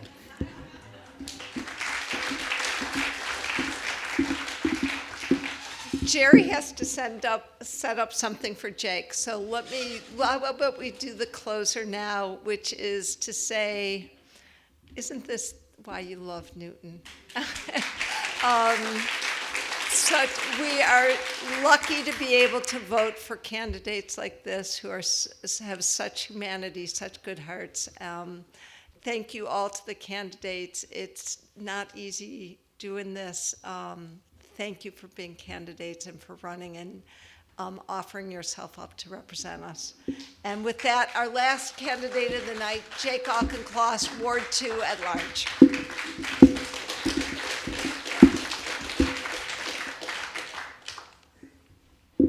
I'm Jake Ockenclass. So I'm a really, really big history nerd. Grew up with pictures of the Founding Fathers on my bedroom wall, and right now I have Hamilton and Lafayette above my desk, an old Newton Center map in my office. So when I got this email that we were going to do the story again this year, I actually went to the Boston Public Library and got a history of Newton, and I wrote out this whole story about the history of Newton in the 19th century. And I had pictures and everything, and I was practicing it in the kitchen this evening, walking around when my wife was eating dinner. And this is the first time she'd heard it. She's been really busy. And she looked at me and she was like, Jake, that is the most boring story I have ever heard. She said, nobody is going to like you if you tell that story. I said, oh, all right. That's not how you want to go into this. And so I came here and I told Jerry what I was planning on doing. And he was like, yeah, Jake, that's not a good idea. But luckily, Jerry is a wizard. And we were able to, I was able to actually share some more photos with him that are more personal. And so I do want to share with you a story about my grandparents and my great-grandparents and how they've affected some really important decisions I've made in my life. So it's less polished than this history was, and you can actually have this if you want it, but it's authentic to me. Jerry, can I get the first picture, please? Thank you. So this is my great-grandfather right here. This is Aaron Glimsher. And Aaron Glimsher came to the United States in the 19-teens, and he was fleeing the Russian pogroms. He was Jewish. He had no money whatsoever. And first thing he does when he gets to America is he goes right back over, and he fights in the Middle East, actually, with the British forces, in fact. He takes that experience, he comes home, he starts a garment business in Boston, as many Greater Boston Jews were doing at the time, and lives in Chelsea. He's a tough guy, Aaron Glimsher, but nothing like his wife. His wife, Clara Glimsher, was just absolute steel. She was tiny. She comes up to about here, from what I'm told. But she ran that city at a time really before women were really allowed to be too involved in politics. She absolutely ran that city. She was fierce. She organized the immigrant community. She told the mayor what to do. She told the mayor what not to do. And in 1942, my grandfather, his son, Melvin, walks into a Marine Corps recruiting station and tries to sign up. It's 1942. America's at war. Clara Glimsher walks in to the Marine Corps recruiting station and grabs my grandfather by the collar and looks at the Marine sergeant and she says, "You keep your hands off him." And my grandfather says, "Sergeant, I've never seen this woman before in my life." It's a true story. She was committed, but he was actually more committed. And he came back the next week and he did enlist. And the Marine Corps actually did something unusual. The Marine Corps sent him to college, 1942. They sent him to college, get an engineering degree at Purdue. He then went on to get a medical degree. And so while he was in uniform, he never actually went overseas. This was always curious to me because growing up with my grandfather, he had taken that engineering and medical degree and built a really impressive 50-year scientific career. National Academy of Sciences, he invented artificial limbs. I mean, he was really a giant of science, and he never talked about that, ever. At his funeral, he had pictures like that, and no pictures of him in a lab coat. The stories he told me growing up were about the Marine Corps, always. And I never quite got it, because frankly, looking at his life, the Marine Corps is a really small part of it. His achievements in medicine were far more important. But as tends to happen when you get older, you get a little bit more thoughtful, and especially as he passed on, and I've thought more about him, and I've talked more to my mom about him, what I've realized is that the Marine Corps to him changed his life trajectory. He walked into that Marine Corps recruiting station in 1942, a poor Jewish kid, no money. The Marine Corps was fighting in the South Pacific at that time. They needed manpower. But they gave him a test, he scored well on it, and they sent him to college. They sent him to college in the middle of World War II. And he took that engineering degree, and he went on and he built a career for himself. And so, Jerry, next picture, please. I realized that I always, sort of in the back of my mind, knew that I was going to join the Marine Corps too. And I never could quite articulate it, why it was so important to me to do it. But it was because of this. It was my small way of trying to say thank you to an institution and to a country, frankly, that had invested and taken a chance on my grandfather, and I wanted to do the same. So, thank you. Have a nice night.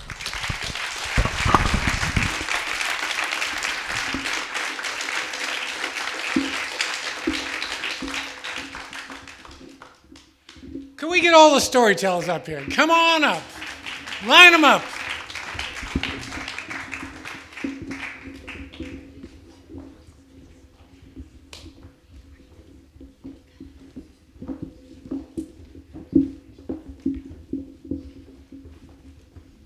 Look at this crew. These are the people who are running to represent us. It's a great thing. Thank you all for coming. Thank you to Mayor Ruthanne Fuller for being our host, to John Rice for being our special guest, and thank you, as always, to the biggest benefactor of our theater, Scott Gregorian and Gregorian Rugs. Give it up. And one last thing, this is all about community. And so to bring us together, I'm going to ask you all to pick up your chairs, fold them up, and stack them up over here. It'll bring us together. That would be great. Thank you.